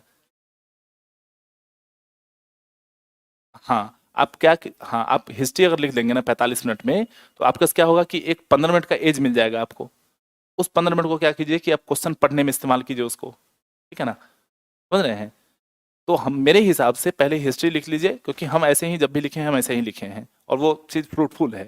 पहले हिस्ट्री लिख लीजिए। वैसे आप लोग देख लीजिएगा, सबका स्टडी अपना अलग अलग होता है, ये मेरा अपना व्यक्तिगत विचार है। आप लोग अपना देख लीजिएगा। और इसके लिए क्या, ये 2-3 टेस्ट लिख के देख लीजिए। दूसरा,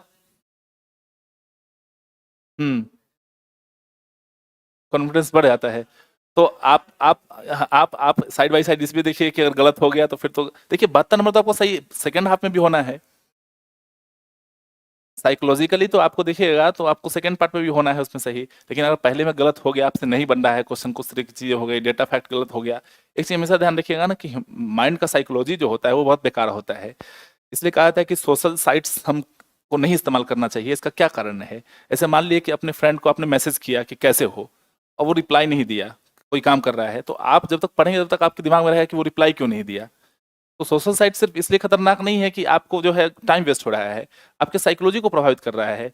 आप हमेशा पढ़ते समय मोबाइल देखेंगे कि वो रिप्लाई दिया कि नहीं दिया। समझ रहे हैं? तो ये चीजें हैं। तो अगर आप स्टैट बना रहे हैं, कोई एक क्वेश्चन गलत हो गया, गलत फैक्ट लिख गया, या बगल वाले कॉपी में आप देख लिया कि इसका आंसर तो ये लाया है, तो आप हिस्ट्री लिखते समय भी आपको दिमाग में रहेगा कि वो फैक्ट हम गलत लिख दिए हैं। उसका प्रभाव आपको हिस्ट्री पे पड़ेगा। तो हिस्ट्री तो फैक्ट है ना, उसको तो तुरंत आप लिख लीजिए, 45 मिनट में लिख लीजिए हिस्ट्री को। फिर 1.25 घंटा में आराम से स्टैट बनाइए। फिर जो बाकी समय बचता है उसमें करंट को लिखिए आप। ठीक है? क्योंकि करंट एक ऐसा चीज है ना, जो सही में करंट है। उसमें कुछ भी आप लिखिए, इसमें कुछ पता रहता नहीं कि क्या पूछेगा वो। ठीक है ना? तो उसमें क्या है कि उसको आप समय बचा के रखिए कि करंट को आप अच्छे तरीके से लिख सकते हैं 3 3 घंटा में, जो मतलब सॉरी 1 घंटा में। ठीक है ना? मेरे हिसाब से यही कीजिए, स्टैट को सेकंड हाफ में बनाने का प्रयास कीजिए, फर्स्ट हाफ में हिस्ट्री को लिखने का प्रयास कीजिए। बाकी आप लोग देख लीजिए। टेस्ट सीरीज लिख रहे हैं, टेस्ट सीरीज के माध्यम से आप लोग लिखने का प्रयास कीजिए। दूसरा, टेस्ट सीरीज में आप लोग पहले आपको बताए हैं कि एक तो कि पूरा पेपर लिखने का प्रयास कीजिए, कि पूरा पेपर हम लिख पाएँ। किसी भी सूरत में क्वेश्चन छोड़ के नहीं आना है। ठीक है ना? ये बोलता है कि मर के आना है लेकिन छोड़ के नहीं आना है, वैसा वाला स्थिति है। ठीक है? सफलता और असफलता आपके हाथ में है ना? क्योंकि अब जो जैसा दौर आ गया है, पीटी निकालना भी कठिन है, क्योंकि पूरे स्टेज में बने रहना। तो अगर आप पीटी हुआ है, आप मेंस दे रहे हैं, कुछ किस्मत है, तो इसको भुनाने का प्रयास कीजिए। ठीक है ना? तो उसमें क्या करना है कि टेस्ट सीरीज जो आप लिख रहे हैं, तो किसी एक ही कोचिंग में लिखिए, बहुत ज़्यादा भाग के लिखने की जरूरत नहीं है। अगर आप 3 घंटा में पूरा पेपर कल कर ले पा रहे हैं, तो कोई जरूरत नहीं आपको टेस्ट सीरीज बहुत ज़्यादा लिखने का। एक जगह लिखिए और कंटेंट पे काम कीजिए खूब सारा। ठीक है? खूब कंटेंट पे काम कीजिए, एक जगह टेस्ट सीरीज लिखिए।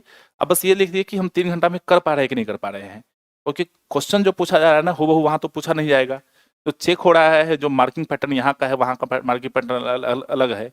आप कभी कभी देखेंगे एग्जामिनेशन में, बीपीएससी में, आप अपना कॉपी निकालेंगे देखिएगा, तो आपको लगेगा कि ये क्वेश्चन में हमको ज़्यादा मार्क्स मिल सकता था, आपको कम मार्क्स मिल जाएगा। फिर लगेगा कि आपको इस क्वेश्चन में हमने बहुत अच्छा जो है, बहुत खराब लिखे हैं, उसमें आपको अच्छा मार्क्स मिल जाएगा। तो पैटर्न बिल्कुल अलग है वहाँ पे, है ना? तो इसलिए कोचिंग में टेस्ट सीरीज बिल्कुल लिखिए, लेकिन बहुत ज़्यादा भटकने की जरूरत नहीं है। आस्था ज्वाइन किए हैं तो यहाँ तो ठीक रहता है, मिला जुला के व्यवस्था पैटर्न का। तो यहाँ लिखिए और बहुत ज़्यादा भटकिए मत इसमें। ठीक है? और कोई सवाल है आप लोगों का? फिर कल मिलते हैं, देखते हैं, प्रयास करते हैं। देखिए, पहले था 36 पेज, अब बढ़ गया है। हाँ, अब पेज बढ़ गया है, तो पेज क्वेश्चन प्रिंटेड रहता है अभी। क्वेश्चन प्रिंटेड रहता है, तो वहाँ पे आप जाके लिख सकते। नहीं। हाँ, अब क्वेश्चन, अब पेपर भी अच्छा आ गया है। पहले पेपर जो है थोड़ा, हाँ, स्पेस जो है, शायद आप देख लीजिएगा एक बार, या कल कंफर्म कर देंगे आपको हम। वो दिया रहेगा। अच्छा, दूसरा ये कि आप अगर नहीं भी दिया रहे, हम अगर कंफर्म हो लेते हैं फिर आपको बताएंगे। अगर नहीं भी दिया रहे तो हमेशा नए पेज से स्टार्ट कीजिए। देखते हैं लोग कि उसी पेज से स्टार्ट कर सकते हैं। हाँ, उस मतलब नेक्स्ट पेज से स्टार्ट कीजिए, है ना? अगर नहीं भी दिया हो, छप क्या रहा है ना। हम्म। छप क्या रहा है ना, हाँ तो ठीक है, कोई दिक्कत नहीं है। हाँ, अगर नहीं भी छप के आया तो कोई भी एग्जाम अगर आप दे रहे हैं इसमें छप के अगर नहीं आ रहा हो तो हमेशा प्रयास कीजिए नेक्स्ट पेज से शुरू करने का, ठीक है ना, बीच से शुरू नहीं करना है, क्योंकि वो समझ नहीं पाता है कि आपका क्या है, कहीं स्किप हो गया, एक भी क्वेश्चन आपका स्किप हो गया, 4 नंबर स्किप हो गया, और 8 नंबर का क्वेश्चन है, 4 नंबर देता है मैक्सिमम, स्किप हो गया तो बहुत बड़ी बात है आपका ना। इसलिए छोटी छोटी गलती बिल्कुल नहीं करनी है हमको, तो उसको नेक्स्ट पेज से शुरू करना है, लिखना है। और पेज भरने का प्रयास करने से बेहतर है कि आप कंटेंट भरने का प्रयास कीजिए उसमें, जितना जितना कंटेंट हो सके, है ना। ठीक है, मिलते हैं फिर कल तो, ठीक है। आप लोगों को कोई क्वेश्चन ऑनलाइन वालों का और हो तो आप पूछ सकते हैं।